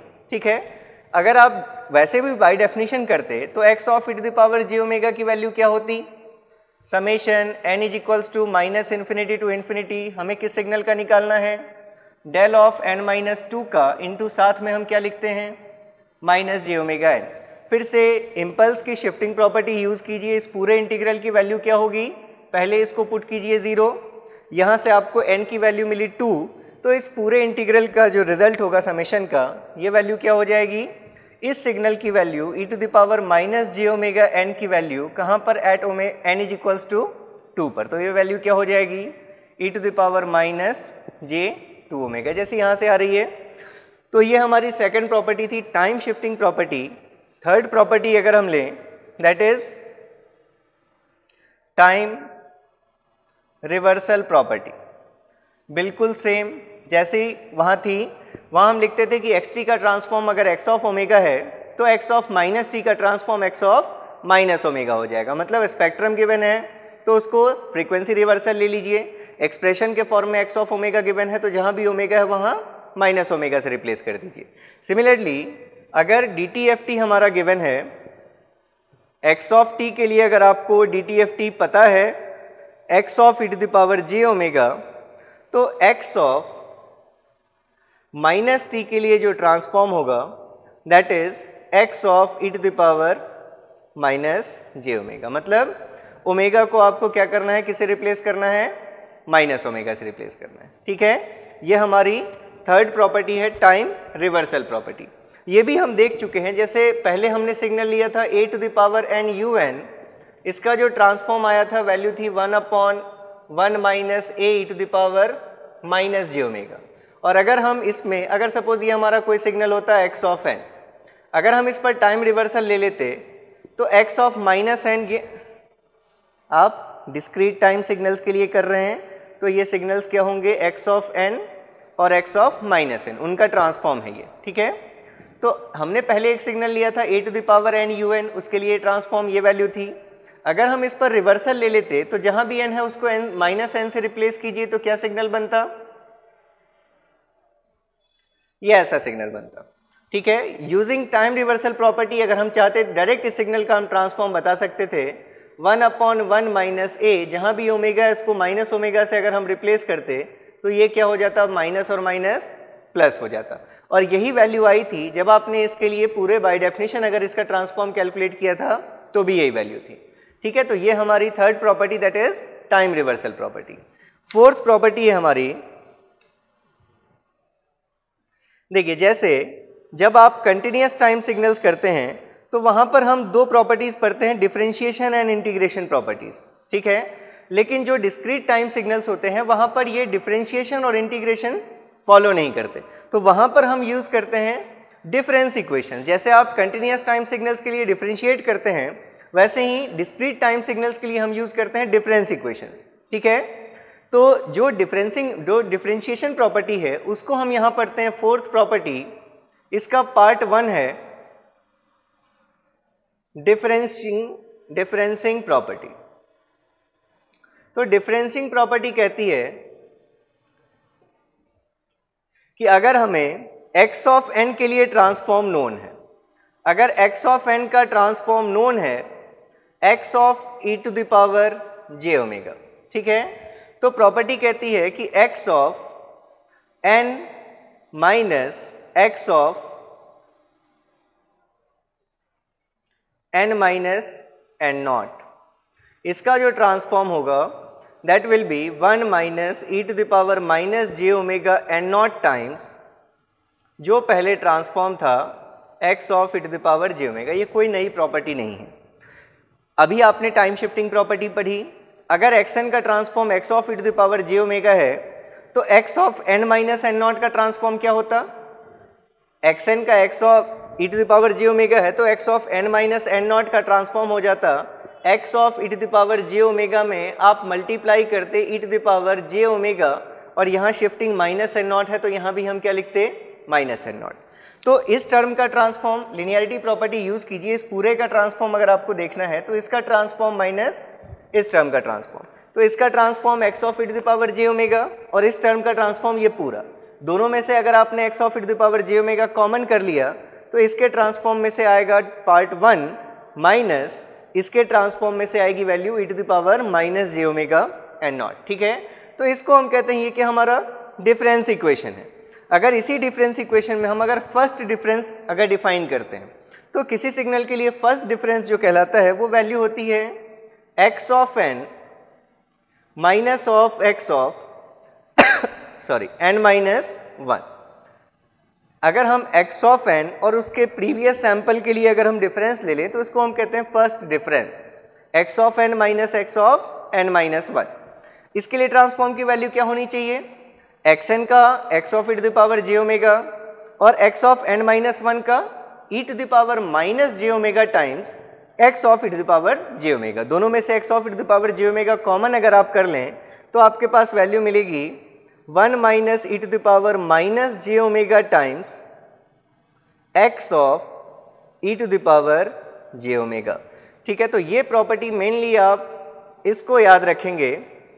और जिस तरह हमने देखा था कि डिफरेंशिएशन प्रॉपर्टी में फोरियर ट्रांसफॉर्म में क्या होता था, xt का ट्रांसफॉर्म अगर x ऑफ ओमेगा है तो dy dt ऑफ xt के ट्रांसफॉर्म में जे ओमेगा का टर्म मल्टीप्लाई हो जाता था। ऐसे ही जब हम इंटीग्रेट करते थे तो उसी जे ओमेगा का टर्म हम क्या करते थे? डिवीजन में लेते थे। सिमिलरली जो डिफरेंसिंग और एक्यूमुलेशन है ये एक दूसरे के इन्वर्स प्रोसेसेस हैं। ठीक है, तो जैसे डिफरेंशिएशन में x of n minus x of n minus 1 में जो टर्म आपका प्रीवियस ट्रांसफॉर्म में मल्टीप्लाई हुआ है, यही जो हम नेक्स्ट प्रॉपर्टी पढ़ेंगे एक्यूमुलेशन, उसमें यही टर्म हमारा क्या होगा? जो प्रीवियस ट्रांसफॉर्म था उसमें डिवीजन में आएगा। तो नेक्स्ट हमारी प्रॉपर्टी है फोर्थ प्रॉपर्टी, कहीं पार्ट 2 के फॉर्म में हम लिख रहे हैं, that is accumulation property. Property कहती है अगर x ऑफ n सिग्नल के लिए ट्रांसफॉर्म नोन है that is x of e to the power j omega, और अगर हमने इस सिग्नल का पहले समेशन ले लिया from minus infinity to n, तो अगर हमें अब ट्रांसफॉर्म डिफाइन करना है summation of x of k for k is equals to minus infinity to n, इस पूरे सिग्नल का अगर हमें अब ट्रांसफॉर्म डिफाइन करना है तो अब ट्रांसफॉर्म की जो वैल्यू होगी वो क्या होगी? जो भी प्रीवियस ट्रांसफॉर्म था, जिस टर्म से पहले यहाँ पर क्या बात की हमने, जिस टर्म से मल्टीप्लाई होता है उसी टर्म से एक्यूमुलेशन में आपको क्या करना है? वो टर्म डिवीजन में लेना है। मतलब 1/1 minus e to the power minus j omega times जो पहले ट्रांसफॉर्म था x of e to the power j omega. ठीक है, तो ये है हमारी accumulation property of discrete time Fourier transform. Exactly ऐसे ही हमारी प्रॉपर्टीज होंगी जब हम z ट्रांसफॉर्म पढ़ेंगे तो। ठीक है, अभी हम उसकी बात नहीं कर रहे, नहीं तो अच्छा होता अगर यहीं पर हम बात करते चलते कि वहाँ e to the power j omega को हम किससे रिप्लेस करेंगे, लेकिन अभी तक अगर हमने बात नहीं की तो हम z ट्रांसफॉर्म में ही ये फिर से रिकॉल करेंगे। तो ये एक्यूमुलेशन प्रॉपर्टी ओवरऑल हमारे पास हो गई 4 प्रॉपर्टीज। ठीक है, एक 5th प्रॉपर्टी आप देख सकते हैं, इसको हम कहते हैं एक्सपेंशन प्रॉपर्टी। जैसे वहाँ स्केलिंग प्रॉपर्टी होती थी कंटिन्यूअस टाइम फूरियर ट्रांसफॉर्म के केस में, ऐसे यहाँ पर एक्सपेंशन प्रॉपर्टी है। पर्टिकुलरली एक्सपेंशन प्रॉपर्टी इसलिए डिफाइंड है क्योंकि ये प्रॉपर्टी कहती है कि अगर हम x ऑफ n सिग्नल के लिए फूरियर ट्रांसफॉर्म जानते हैं x of e to the power j omega, अगर हमने इस सिग्नल को टाइम में अगर हमने क्या किया, हमें अब किसका ट्रांसफॉर्म चाहिए? x of n upon k का अगर हमें ट्रांसफॉर्म चाहिए। ठीक है, तो अगर आप n k अपॉन k करते हैं तो नॉर्मली क्या होता है, इंटरपोलेशन का जो केस होता है कि अब जो सिग्नल की स्ट्रेंथ है टाइम डोमेन में, जो लिमिट्स हैं जहाँ से जहाँ तक वो एग्जिस्ट कर रहा है, वो चीज़ बढ़ जाती है। ठीक है, तो उसी के लिए प्रॉपर्टी हम देख रहे हैं कि अगर x ऑफ n के लिए आपको ट्रांसफॉर्म पता है तो x of n upon k का ट्रांसफॉर्म क्या होगा। प्रॉपर्टी कहती है ट्रांसफॉर्म जो पहले x of e to the power j omega transform था, उसमें जहाँ भी ओमेगा था अब आपको ओमेगा को रिप्लेस करना है बाई k ओमेगा। मतलब जो ट्रांसफॉर्म होगा उसकी वैल्यू अब होगी x of e to the power j k omega. ठीक है, ओमेगा को किससे रिप्लेस करना है, k ओमेगा से रिप्लेस करना है। और इसके साथ ये भी आप यहाँ पर चेंज नोटिस कर सकते हैं कि जो अब जो ट्रांसफॉर्म होगा, जो पहले ट्रांसफॉर्म पीरियोडिक रहा होगा 2 पाई ड्यूरेशन से ओमेगा में, अब वो ट्रांसफॉर्म जो होगा, transform will be periodic with period 2 pi upon k। अब जो पीरियड होगा उसका वो क्या हो गया होगा, रिड्यूस हो गया होगा। अब वो हर 2 पाई अपॉन k फ्रीक्वेंसी के बाद ही वो ट्रांसफॉर्म अपने आप को आप देखेंगे रिपीट करने लगा होगा। तो जैसे एक्सपेंशन प्रॉपर्टी के लिए अगर हम देखना चाहें, सपोज हमारे पास कोई एक सिग्नल होता x of n, let it is 1 2 3। ठीक है, ये कोई भी सिग्नल है, हमने एज्यूम कर लिया कि 1 पर ही क्या हमारा ओरिजिन है। तो ये डिस्क्रीट टाइम जितने भी सिग्नल्स हैं, इनका जो भी ट्रांसफॉर्म है, सबके लिए एक बहुत ही इजी फार्मूला जो हमेशा एप्लीकेबल होगा जब भी आपको सिग्नल इस टाइप के सैंपल्स के फॉर्म में गिवन है, तो वो फार्मूला कौन सा है कि आप पहले इन सिग्नल्स को इम्पल्सेस के फॉर्म में लिख लीजिए।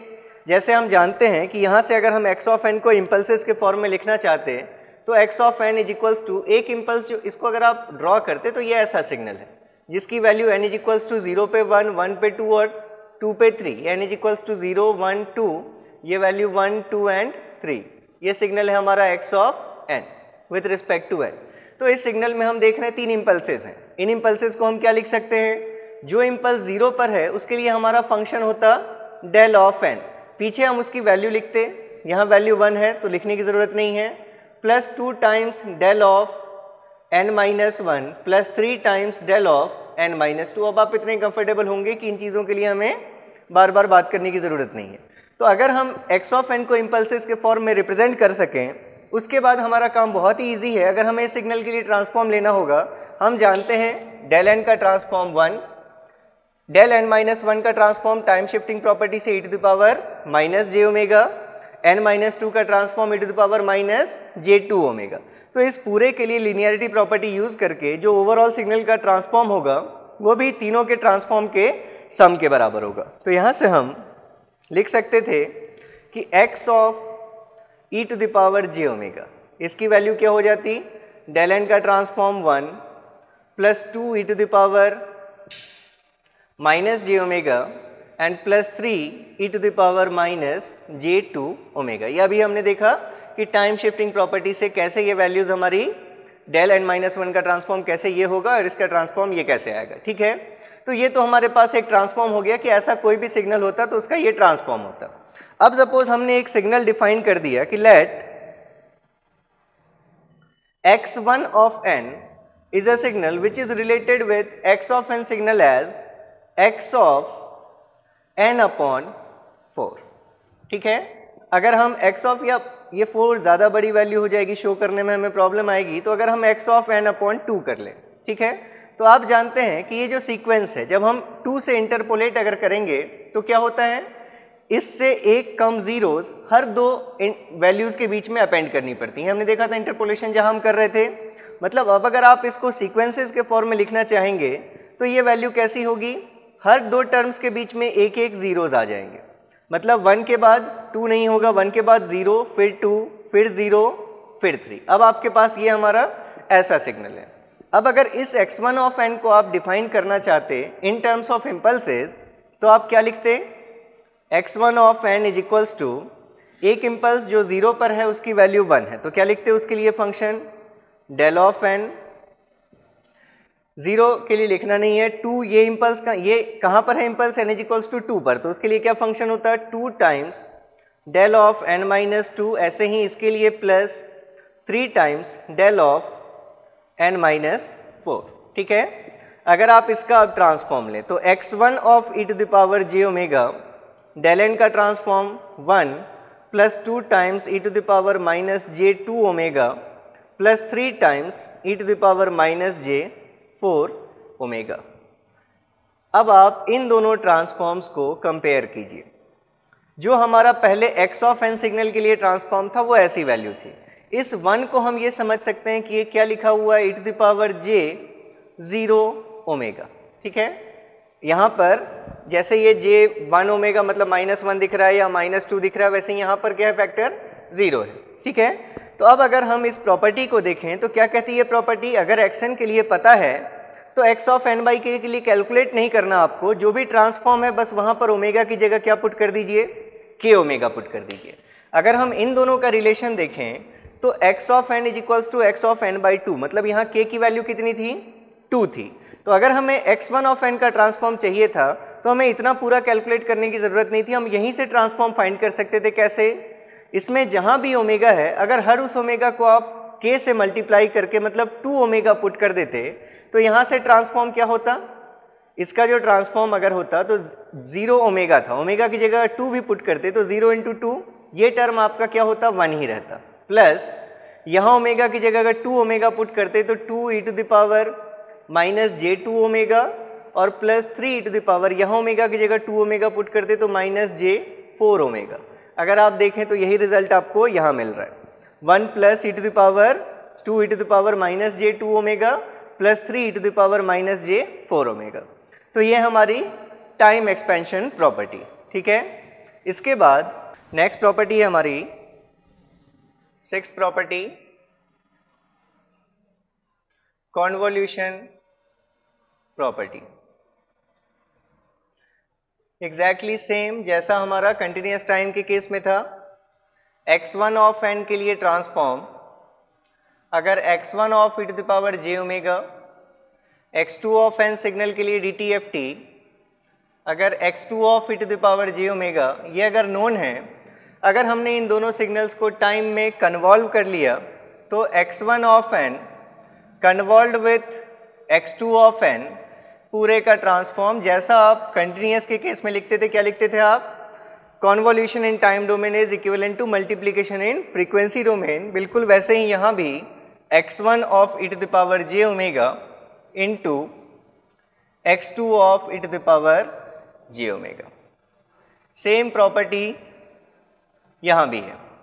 दोनों सिग्नल्स के लिए अलग अलग कैलकुलेट कीजिए। जैसे अगर मान लीजिए हम ले लेते कि अगर हमारे पास कोई एक सिग्नल होता x1 of n that is 1/4 to the power n un, और कोई एक दूसरा सिग्नल होता x2 of n that is 1/3 to the power n un, और अगर आपसे पूछा जाता कि x ऑफ n एक सिग्नल है जो इन दोनों के कॉन्वोल्यूशन से मिलता है, x1 of n convolve with x2 of n, तो इस पूरे सिग्नल का ट्रांसफॉर्म क्या होगा।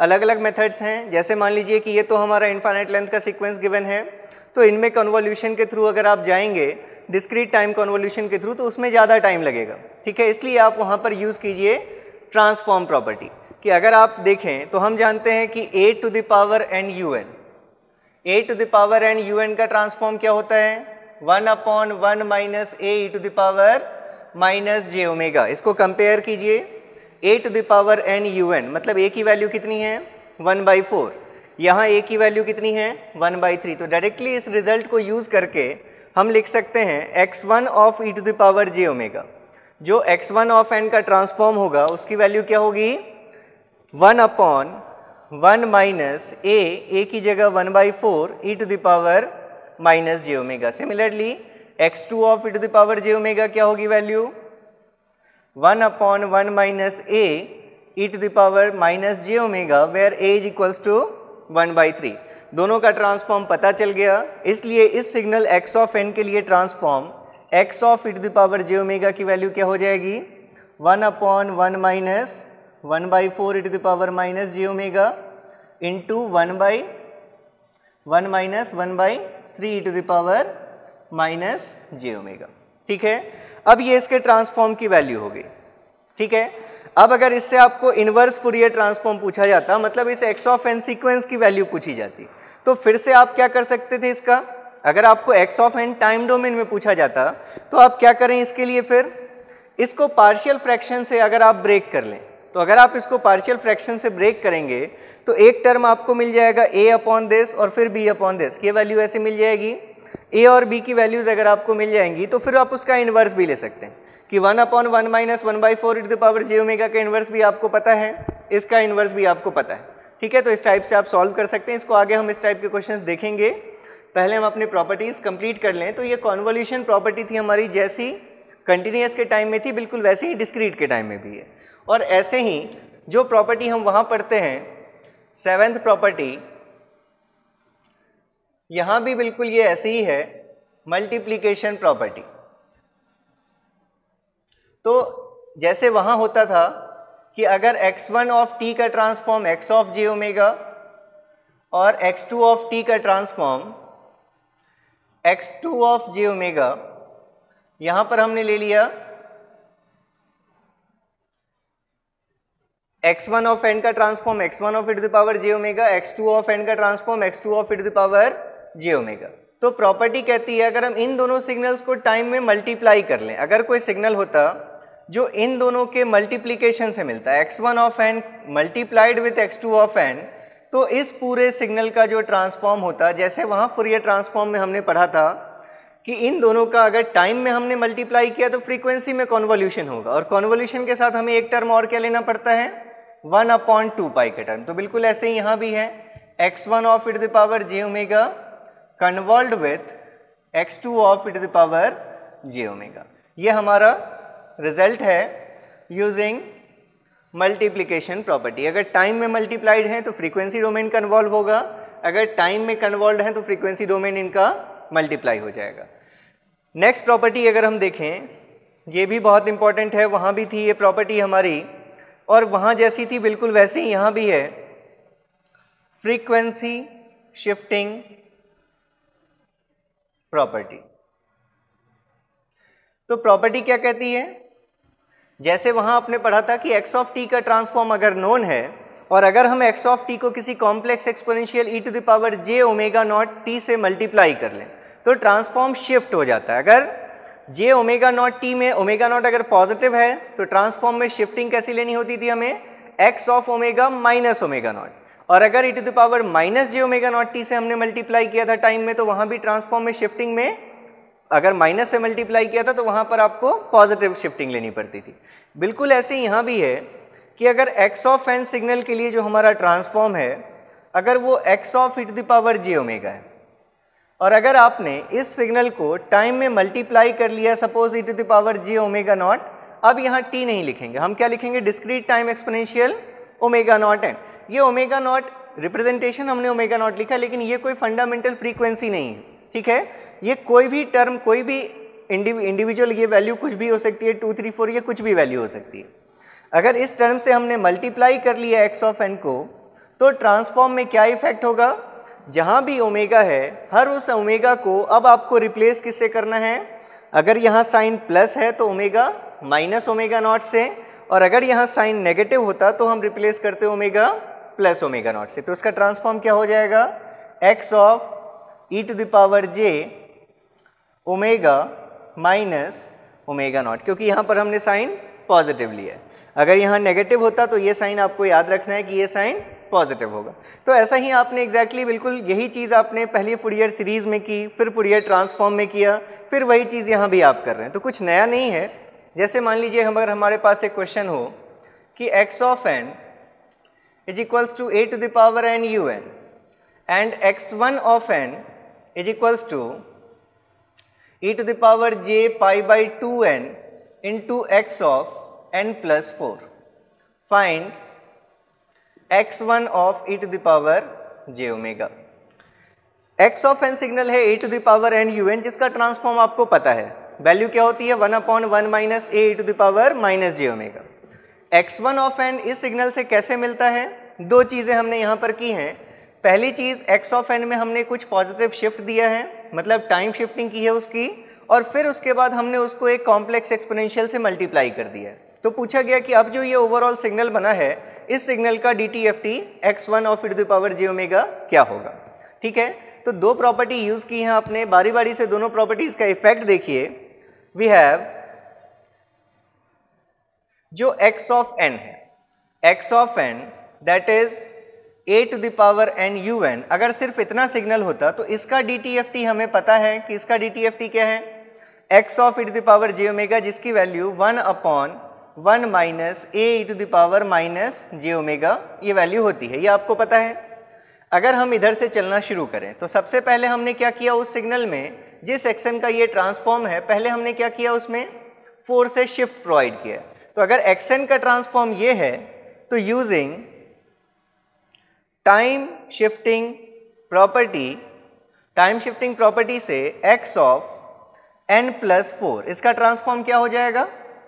टाइम शिफ्टिंग प्रॉपर्टी क्या कहती है, जितने से आप शिफ्ट करते हैं प्रीवियसली जो भी ट्रांसफॉर्म था उसमें आपको एक एक्सपोनेंशियल मल्टीप्लाई करना है, जिसमें e to the power j omega तो रहता ही है, उसके साथ अगर यहाँ +4 की शिफ्टिंग है तो यहाँ भी क्या लिखेंगे, 4 लिखेंगे, इनटू जो पहले ट्रांसफॉर्म था मतलब 1 minus a e to the power minus j omega. ये इतना आ गया ट्रांसफॉर्म।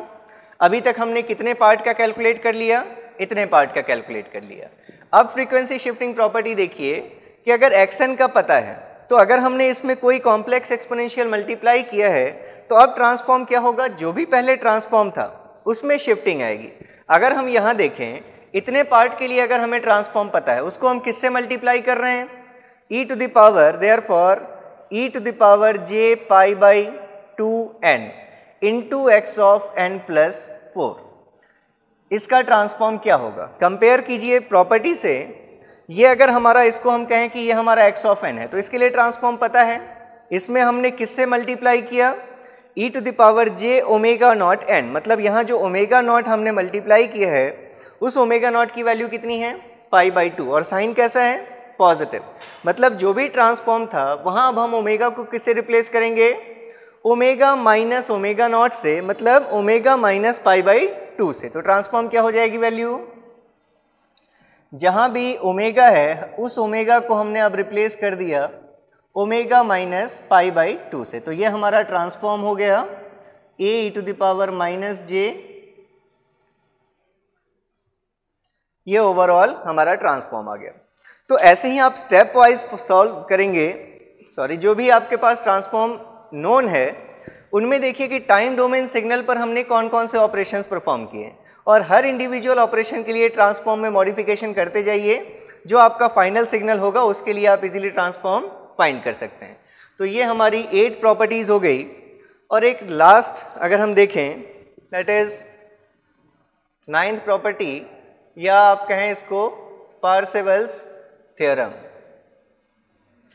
जैसे हम कंटिन्यूअस टाइम फूरियर ट्रांसफॉर्म के लिए कैलकुलेट करते थे कि जो एनर्जी होगी, पहले हमने फूरियर सीरीज में देखा कि सिग्नल में जो पावर कंटेंट होगा वो कैसे हम लिख सकते हैं, जो भी फूरियर सीरीज कोफिशिएंट्स हैं उनमें जितना पावर कंटेंट है उन सब के सम के बराबर एवरेज पावर आएगी। जब सिग्नल एपीरियोडिक हो गया तो हमने फूरियर ट्रांसफॉर्म में कैलकुलेट किया, वहाँ हम ऐसे लिखते थे, अगर आप ध्यान दें कि x ऑफ t के लिए एनर्जी हम लिखते थे Ex, जिसकी वैल्यू होनी क्या चाहिए, minus infinity to infinity magnitude of x of t का होल स्क्वायर dt। हम ये लिखते थे कि अगर हमें इस x ऑफ t सिग्नल के लिए ट्रांसफॉर्म पता है तो इस टर्म की वैल्यू, मतलब इस टोटल एनर्जी की वैल्यू हम उस ट्रांसफॉर्म से भी कैलकुलेट कर सकते हैं, और वैल्यू क्या होती थी 1/2 pi times integration from minus infinity to infinity, जो आपका ट्रांसफॉर्म है x ऑफ ओमेगा उसके मैग्नीट्यूड का whole square d of omega. ये हमारी कंटिन्यूअस टाइम फूरियर ट्रांसफॉर्म के केस में पार्सेवल्स थ्योरम था। सेम है सब कुछ, बस यहाँ पर अब सिग्नल कैसा आपका डिस्क्रीट है। तो डिस्क्रीट सिग्नल है तो भी उसकी एनर्जी होगी, अगर वो एपीरियोडिक सिग्नल है तो फाइनाइट एनर्जी सिग्नल होगा वो। तो अगर हम यहाँ से एनर्जी लिखना चाहते हैं x की एनर्जी Ex, एनर्जी के लिए डिस्क्रीट के लिए क्या फॉर्मूला पढ़ा आपने, summation n is equals to minus infinity to plus infinity magnitude of x of n whole square. तो अब ये एनर्जी कैसे मिल जाएगी, बिल्कुल इसी फॉर्मूले से 1/2 पाई टाइम्स। अब यहाँ इंटीग्रेशन जो होता था x ऑफ ओमेगा का वो कहाँ से कहाँ तक होता था, from minus infinity to plus infinity. लेकिन अभी हमने देखा कि जो DTFT होगा, यहाँ भी हम क्या कह रहे हैं कि किसी डिस्क्रीट टाइम सिग्नल की एनर्जी हम फाइंड कर सकते हैं बिना इस फॉर्मूले को यूज़ किए, अगर हमें xn का transform x of e to the power j omega पता हो। लेकिन अब वो ट्रांसफॉर्म क्या होगा, टाइम फ्रीक्वेंसी में पीरियोडिक होगा, कितने इंटरवल से, 2 पाई इंटरवल से, इसलिए वहाँ हम limit minus infinity to plus infinity लेते। वहाँ हम क्या लिमिट लेंगे, कोई भी एक 2 पाई का इंटीजर मतलब कोई भी एक 2 पाई का ड्यूरेशन, तो हम ये लिमिट्स क्या लिखते हैं, from minus pi to pi. इस ड्यूरेशन में जो x of e to the power j omega के मैग्नीट्यूड की वैल्यू है उसका square into d of omega. ये है हमारी Parseval's theorem for discrete time signals. अगर आपको उसके लिए फूरियर ट्रांसफॉर्म DTFT पता है तो डायरेक्टली आप एनर्जी की वैल्यू लिख सकते हैं इन टर्म्स ऑफ फूरियर ट्रांसफॉर्म। जो भी फूरियर ट्रांसफॉर्म का मैग्नीट्यूड है उसके स्क्वायर को इंटीग्रेट कीजिए एक 2 पाई ड्यूरेशन के लिए और 2 पाई से डिवाइड कर दीजिए। अगर जैसे हमने बात की थी उस लेक्चर में कि अगर ज़रूरी नहीं है कि यहाँ पर x ऑफ n की ही एनर्जी पूछी जाती, ठीक है। जैसे अगर मान लीजिए आपसे पूछा गया होता, अभी आपने फ्रीक्वेंसी शिफ्टिंग, अच्छा ठीक है, एक प्रॉपर्टी अगर हम और देख लें, 10th प्रॉपर्टी, ये प्रॉपर्टी क्लियर है। यहाँ पर पार्सेवल्स थ्योरम में क्या कहा हमने कि x ऑफ n सिग्नल की जो एनर्जी होगी वो x जो DTFT होगा x ऑफ n का, उसके मैग्नीट्यूड का whole square minus pi to pi integrate करेंगे और 1/2 पाई से डिवाइड करेंगे। एक और प्रॉपर्टी देख लीजिए, that is differentiation in frequency domain. ये प्रॉपर्टी भी हमने फूरियर ट्रांसफॉर्म में कंटिन्यूअस टाइम सिग्नल्स के केस में पढ़ी है। बिल्कुल ऐसी ही प्रॉपर्टी यहाँ भी है कि अगर डिफरेंशिएशन प्रॉपर्टी कहती है कि अगर x ऑफ n सिग्नल के लिए आपको ट्रांसफॉर्म पता है x of e to the power j omega, तो अगर आपने इस सिग्नल को n से मल्टीप्लाई कर लिया तो n times x of n, इसका जो ट्रांसफॉर्म होगा अब वो वैल्यू क्या होगी, j times d by d omega of x of e to the power j omega. Exactly ऐसी ही प्रॉपर्टी वहाँ भी थी। अगर x t का transform x of j omega है तो t टाइम्स x t का transform j times d by d omega of x of omega होता था। तो यहाँ x ऑफ ओमेगा की जगह बस हम क्या लिख रहे हैं, x of e to the power j omega लिख रहे हैं। तो इस प्रॉपर्टी को यूज करके सपोज आपके पास अगर होता एक क्वेश्चन कि x ऑफ n के लिए DTFT गिवन है हमें x of e to the power j omega, और हमारा एक सिग्नल है x1 of n that is given in terms of x of n as n-2 whole square into x of n। Find x1 of e to the power j omega in terms of x of e to the power j omega.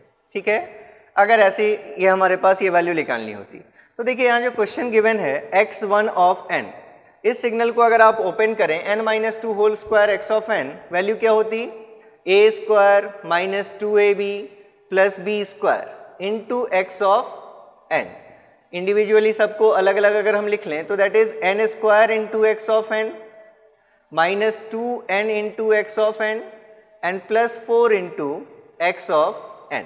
ठीक है, अब यहाँ पर जैसे हमने जो property लिखी है हमने ये भी देखा था कि अगर n के लिए पावर अगर 1 है, हम सिर्फ n से मल्टीप्लाई कर रहे हैं तो यहाँ सिर्फ एक j का टर्म आएगा, और जो ऑर्डर लेना हमें डेरिवेटिव का वो भी फर्स्ट ऑर्डर डेरिवेटिव लेना है। अगर हम n का पावर बढ़ाते जाएं, अगर n स्क्वायर से मल्टीप्लाई करें तो क्या होता था, j का स्क्वायर, और यहाँ second order derivative d2 upon d omega square. ऐसे ही जितने टाइम्स आप n के पावर से मल्टीप्लाई करेंगे इस j का उतना ही पावर लेना है, और इसका भी जो डेरिवेटिव का ऑर्डर होगा वो उतने ही पावर का ऑर्डर का वो डेरिवेटिव होगा। तो अगर हमारे पास xn के लिए ट्रांसफॉर्म गिवन है x of e to the power j omega, तो पहला जो टर्म है n square into x of n, इसके लिए ट्रांसफॉर्म की वैल्यू क्या होगी, j का square into d2 upon d omega square of x of e to the power j omega. ये क्लियर है, n स्क्वायर था इसलिए हमने क्या लिया, j का पावर 2 लिया, और डेरिवेटिव का भी जो ऑर्डर लिया वो हमने कैसा लिया, सेकेंड ऑर्डर डेरिवेटिव लिया। ठीक है, इस टर्म का ट्रांसफॉर्म आपने फाइंड कर लिया। ऐसे ही अगर आप इस टर्म का ट्रांसफॉर्म देखते तो 2 तो कांस्टेंट है, -2 n इंटू एक्स एन का ट्रांसफॉर्म क्या होता, j times x of e to the power j omega. तो therefore -2n into x n, इसका जो ट्रांसफॉर्म हो जाता है that will be -2 times j into d by d omega of x of e to the power j omega.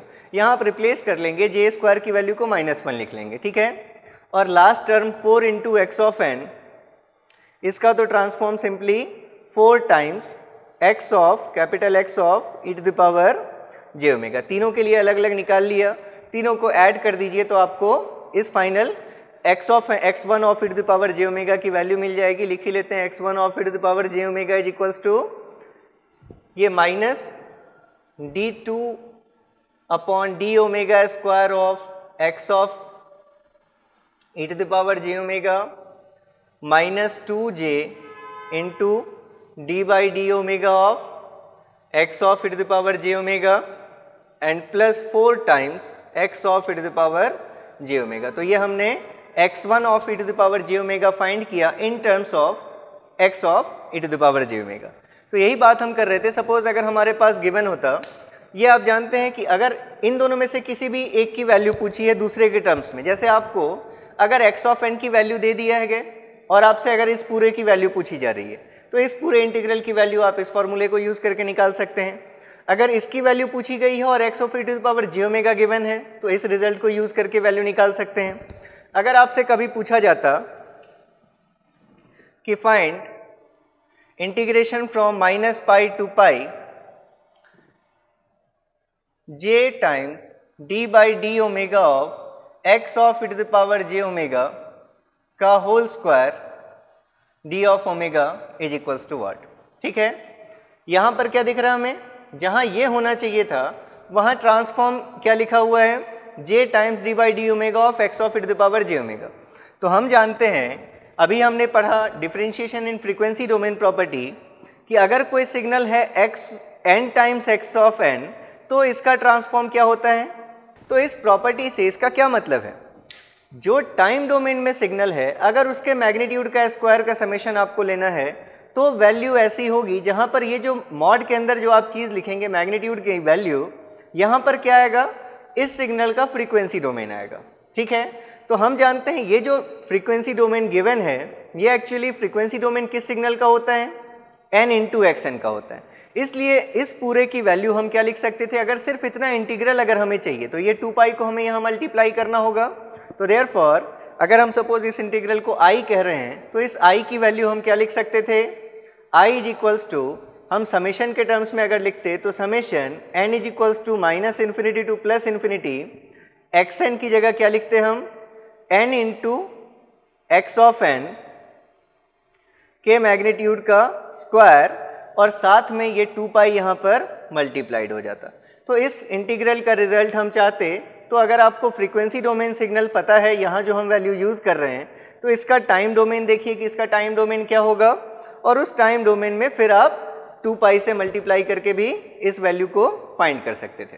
ठीक है, तो अब एक दो क्वेश्चन हम और देखते हैं और फिर हम नेक्स्ट लेक्चर में कंटिन्यू करेंगे। तो जैसे अगर हम एक क्वेश्चन ले लें, सपोज हमारे पास x ऑफ n एक सीक्वेंस गिवन है,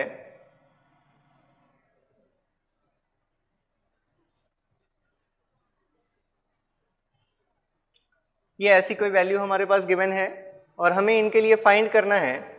find first is x of e to the power j0, second x of e to the power j pi, and third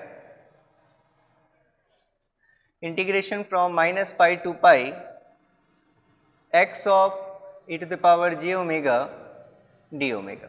ठीक है, तो अगर हम कन्वेंशनल अप्रोच देखें, जैसे अगर हम x ऑफ n को अगर हम इम्पल्सेस के फॉर्म में लिखना चाहते, ये ओरिजिन पर इम्पल्स है और ये value n is equals to -1, -2, +1 and +2। तो चाहते तो हम इसको या तो ऐसे लिख सकते थे, -4 del of n +2 +3 del of n +1 -2 del n का 1 हो गया, +3 del of n -1 and -4 del of n -2। ठीक है, तो ये xn हमारा आ गया। अब अगर हम यहाँ से चाहते तो x of e to the power j omega की वैल्यू कैलकुलेट कर सकते थे। सॉरी, यहाँ पर अभी हम टाइम डोमेन में लिख रहे हैं, तो -2 डेल ऑफ n प्लस। ठीक है, तो अब अगर आप इसका ट्रांसफॉर्म लेना शुरू करेंगे, आप जानते हैं डेल n का 1, बस शिफ्टिंग जो भी आएगी e to the power j omega में वो टर्म आएगा। तो जैसे इसकी value -4 e to the power j 2 omega, +3 e to the power j 1 omega, -2 ये इसमें कोई डेल n का 1 हो गया, plus 3 e to the power minus j omega and minus 4 e to the power minus j 2 omega. ये हमारा x of omega, इसकी value हमें एक्सप्रेशन के फॉर्म में मिल गई। तो फर्स्ट मेथड तो ये है कि जैसे अगर आपको फर्स्ट पुट करना है x of e to the power j omega पूछा गया है J0, तो इसमें x of e to the power j omega के लिए एक्सप्रेशन आपने फाइंड कर लिया। अब जहां भी ओमेगा है सब में अगर ओमेगा की जगह आप 0 पुट कर दें तो आपको x of J0 e to the power J0 मिल जाएगी वैल्यू, मतलब -4 ये वैल्यू 1 प्लस 3 इंटू 0 पुट करेंगे ये वैल्यू 1 -2 प्लस 3 एंड -4, तो ये वैल्यू कितनी आ गई -4 -2 -6 एंड -4 -10 एंड +6 दैट इज -4। ठीक है, एक बार आप कैलकुलेशन चेक कर लेना। तो ये फर्स्ट हो गया। सेकंड, अगर हमें फाइंड करना x of e to the power j pi, जो पूछा गया है x of e to the power j pi, हर जगह आप पाई पुट कीजिए। तो देखिए एक आप चीज़ जानते हैं, e to the power j n pi value क्या होगी cos n pi plus j sine n पाई।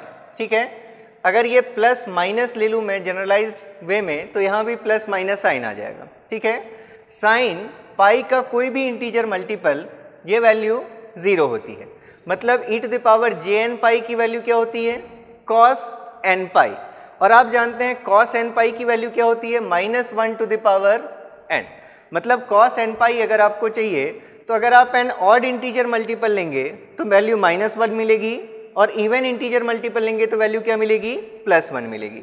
तो अगर यहाँ आप देखें ये जो वैल्यू होती -4 ई टू द पावर, हम पाई से रिप्लेस कर रहे हैं ओमेगा को, J2 pi plus 3 e to the power j pi -2 plus 3 e to the power -j pi -4 e to the power -j2 पाई।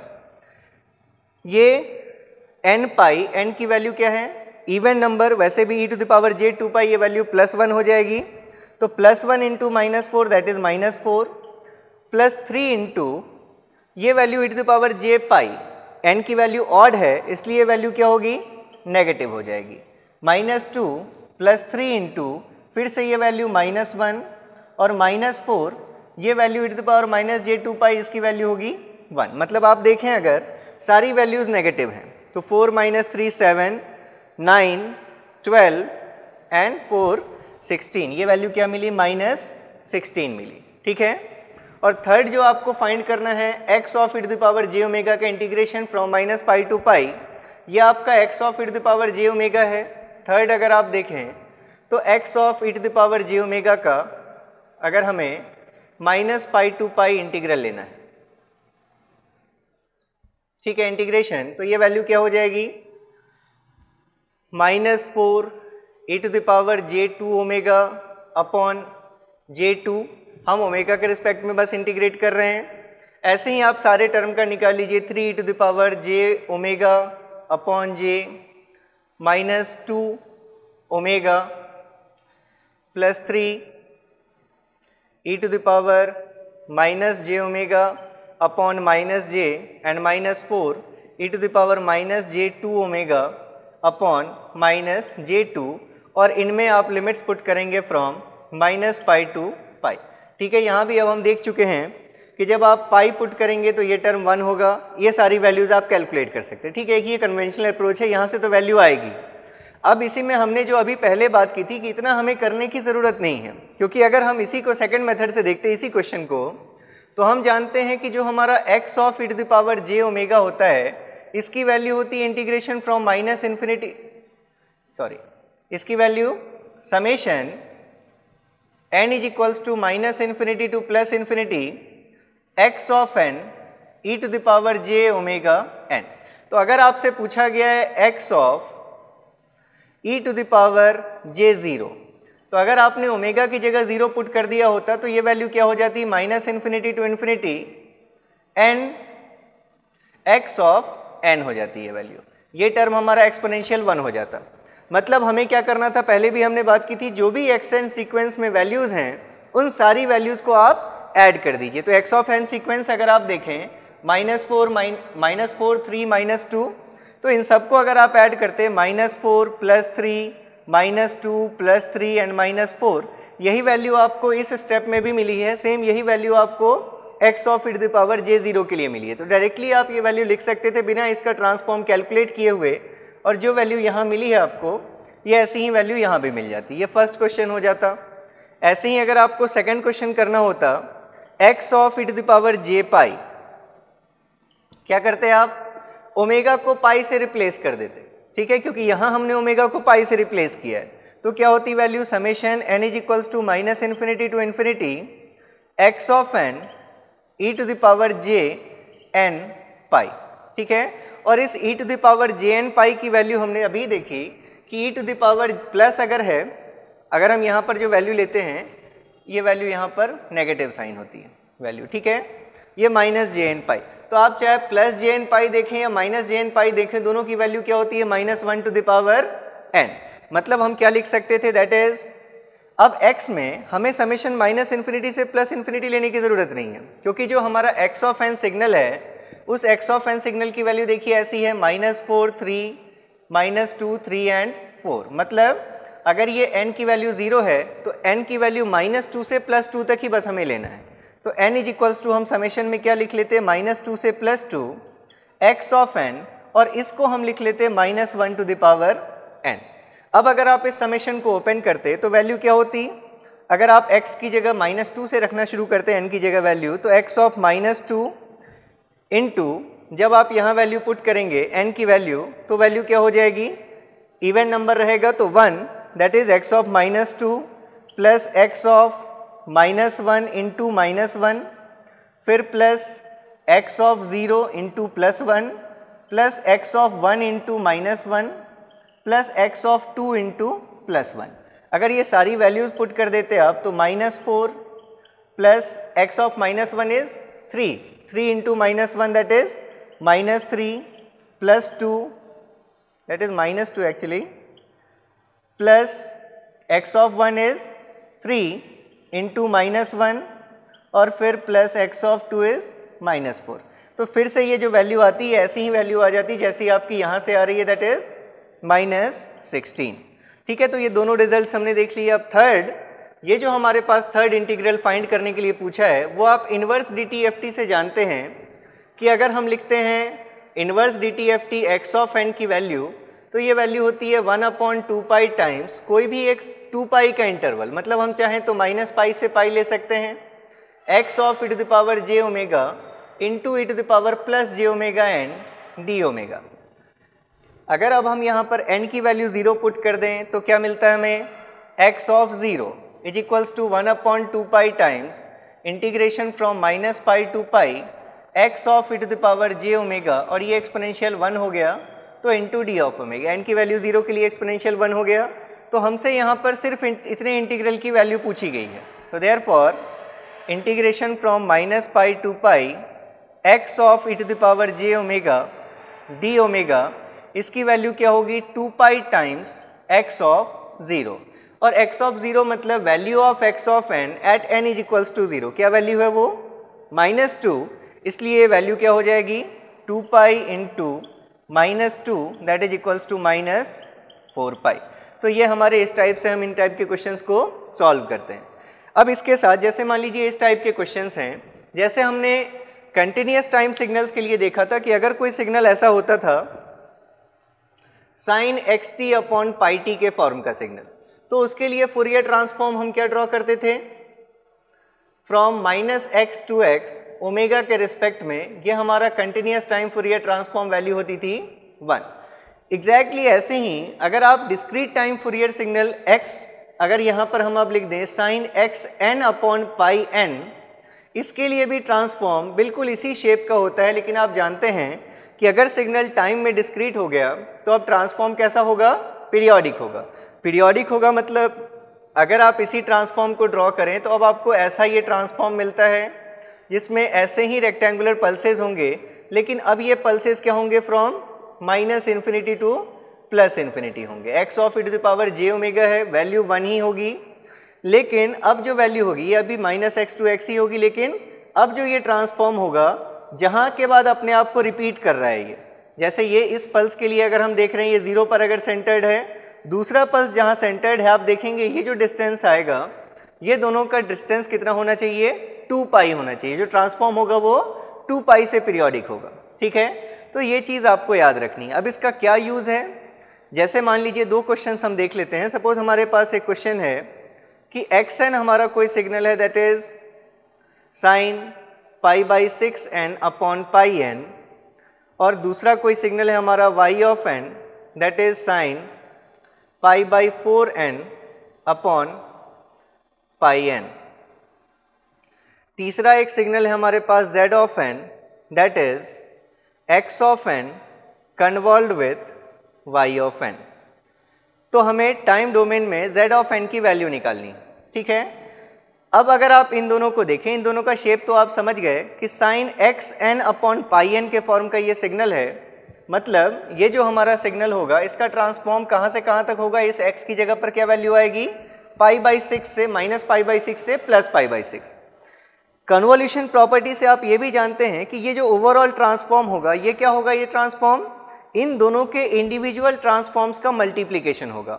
और आपने ये भी देखा है फूरियर ट्रांसफॉर्म में कि जब हम 2 ट्रांसफॉर्म्स को मल्टीप्लाई करते हैं तो जो कम रेंज में जो सिग्नल होता है, अगर हम कॉमन एरिया की बात करते हैं तो जो अगर जैसे हमारे पास यहाँ जिन 2 ट्रांसफॉर्म्स को हमें मल्टीप्लाई करना है उनमें से एक ट्रांसफॉर्म है ये ट्रांसफॉर्म, सपोज हमने इसको कहा x1 ऑफ e⁻j⍵, जिसकी वैल्यू -π/6 से +π/6 तक है, ठीक है, ओमेगा के रिस्पेक्ट में। अब ये इसमें सिर्फ एक पल्स नहीं होंगे, ऐसे क्या होंगे, पल्सेस रिपीटेड होंगे हर 2 पाई इंटरवल के बाद, हम सबको नहीं बना रहे, ठीक है। दूसरा जिसको हमें मल्टीप्लाई करना है वो अगर आप सिग्नल देखें, वो ट्रांसफॉर्म वो कहाँ से कहाँ तक एग्जिस्ट करेगा, -π/4 से +π/4 तक। दोनों में से कौन सी चीज़ बड़ी है, π/6 या π/4? ये π/4 हमारा बड़ी वैल्यू, ये बड़ी वैल्यू है, ये π/6 छोटी वैल्यू है। मतलब अगर इसको हमने यहाँ तक लिया है तो इससे कुछ ज़्यादा हमें दिखाना पड़ेगा इस सिग्नल को। ये सिग्नल हमारा ये ट्रांसफॉर्म -π/4 से +π/4 तक है विथ रिस्पेक्ट टू ओमेगा। ये हमारा x2 ऑफ e⁻j⍵। जब आप इन दोनों को मल्टीप्लाई करेंगे तो रिजल्टेंट आपको कहाँ से कहाँ के बीच में मिलेगा, जहाँ दोनों साथ में एग्जिस्ट कर रहे हैं, मतलब जो छोटी लिमिट का सिग्नल है, मतलब -π/6 से +π/6 तक ही आपको सिग्नल मिलेगा। और अगर ये ट्रांसफॉर्म की वैल्यू भी 1 है और इसकी भी वैल्यू 1 है तो जो इनका प्रोडक्ट भी होगा वो भी वैल्यू क्या होगी, 1 होगी। तो यहाँ से आपने देखा कि जो Zn का ट्रांसफॉर्म होगा वो बिल्कुल वैसा ही होगा जैसा किसका ट्रांसफॉर्म है, x ऑफ n का ट्रांसफॉर्म। एक्चुअली ये हम x लेकर चले थे और इसको सिग्नल हमने y मान लिया था, तो ये हमारा y ऑफ e⁻j⍵ है और ये x ऑफ e⁻j⍵। तो जो इन दोनों का प्रोडक्ट आएगा वो प्रोडक्ट कैसा होगा, ओमेगा के रिस्पेक्ट में अगर हम इसको z ऑफ e⁻j⍵ कह रहे हैं तो ये वैल्यू कैसी दिख रही है, फ्रॉम -π/6 टू +π/6, और ये वैल्यू कितनी है, 1। ये ट्रांसफॉर्म बिल्कुल किसके जैसा है, जैसा किसका ट्रांसफॉर्म था, x का ट्रांसफॉर्म था। तो अगर 2 सिग्नल्स का ट्रांसफॉर्म सेम है तो इसलिए हम क्या कह सकते हैं कि z of n is equal to x of n। ये हमारा यहाँ से रिजल्ट आ गया कि जो सिग्नल होगा हमारा वो Zn क्या होगा, xn के बराबर होगा, या फिर हम क्या कहें Zn की वैल्यू क्या होगी, साइन π/6n अपॉन πn। अब जो मेरा अभी स्टेटमेंट आपने सुना उसको हमेशा के लिए सही नहीं मानना है कि अगर ट्रांसफॉर्म सेम है तो टाइम डोमेन में सिग्नल्स भी सेम होंगे, क्योंकि आगे हम देखेंगे कि कुछ हमें सिग्नल्स ऐसे मिलेंगे लैप्लास और Z ट्रांसफॉर्म्स में जिन 2 सिग्नल्स के लिए ट्रांसफॉर्म जो हम डिफाइन करेंगे वो वैल्यूज सेम आएंगी, ठीक है। लेकिन वहाँ पर फिर से हम देखेंगे कि हम उनको डिस्टिंग्विश करने के लिए कुछ अलग से प्रॉपर्टीज डिफाइन करेंगे। तो ये आप समझ गए कि जैसे साइन xt अपॉन πt का ट्रांसफॉर्म होता है बिल्कुल वैसा ही साइन xn अपॉन πn का भी ट्रांसफॉर्म होता है, लेकिन वो ट्रांसफॉर्म अब हर 2 पाई फ्रीक्वेंसी के बाद अपने आप को रिपीट करता है। तो अगर इस पे रिलेटेड आपसे एक ऐसा क्वेश्चन पूछा जाए कि suppose x of n is equals to sine ωcn upon πn whole square, और जहाँ ये भी बताया गया है कि 0 से ωc की वैल्यू पाई के बीच में है, और आपसे पूछा गया है कि find maximum value of ωc for which x of n can be recovered from its DTFT x of e to the power j omega. ठीक है, अब इसका क्या मतलब है? जैसे अगर हम देखें, ये जो हमारे पास सिग्नल है x ऑफ n, ये इसका स्क्वायर दिख रहा है आपको। अगर हम x ऑफ n देखें तो इसका स्क्वायर है, मतलब क्या कह सकते हैं हम? Sine omega c n upon pi n into sine of omega c n upon pi n, ऐसा लिख सकते हैं हम। ये क्या दिख रहा है हमें? अगर हम इस सिग्नल को मान लें x1 ऑफ n और इस सिग्नल को हम मान लें x2 ऑफ n, तो हम क्या कह सकते हैं कि ये जो हमारा सिग्नल है ये टाइम में दो सिग्नल्स के मल्टीप्लिकेशन से हमें मिल रहा है।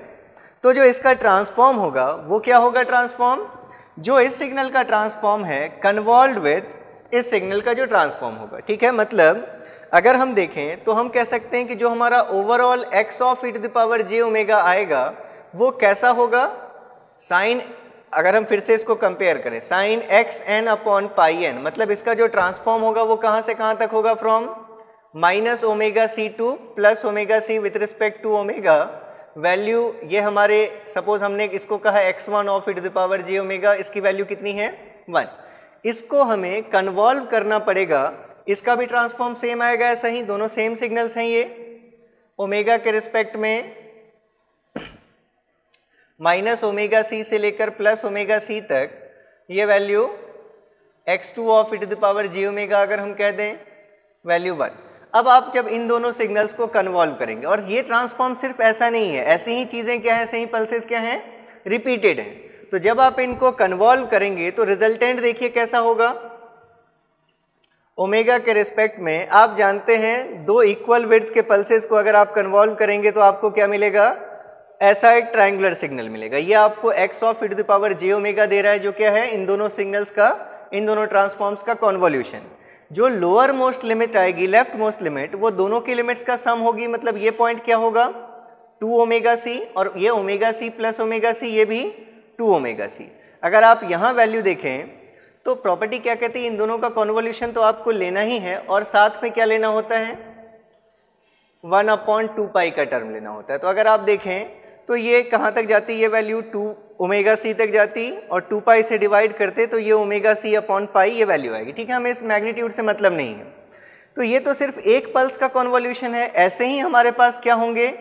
ये जो स्पेक्ट्रम्स हैं ऐसे ही रिपीटेड होंगे हर कितने कितने ड्यूरेशन के बाद। ये जो वैल्यू आएगी, ये वैल्यू कितनी होगी हमारी? ये कितने कितने ड्यूरेशन के बाद फ्रीक्वेंसी में रिपीट करेंगे अपने आप को? 2 पाई ड्यूरेशन के बाद रिपीट करेंगे। ऐसे ही इधर भी ट्रांसफॉर्म के लिए हमारे पास वैल्यूज, अगर आप इंटरवल देखते तो ये इंटरवल भी आपको क्या दिखता है? यहाँ से यहाँ तक ये वैल्यू कितनी होती?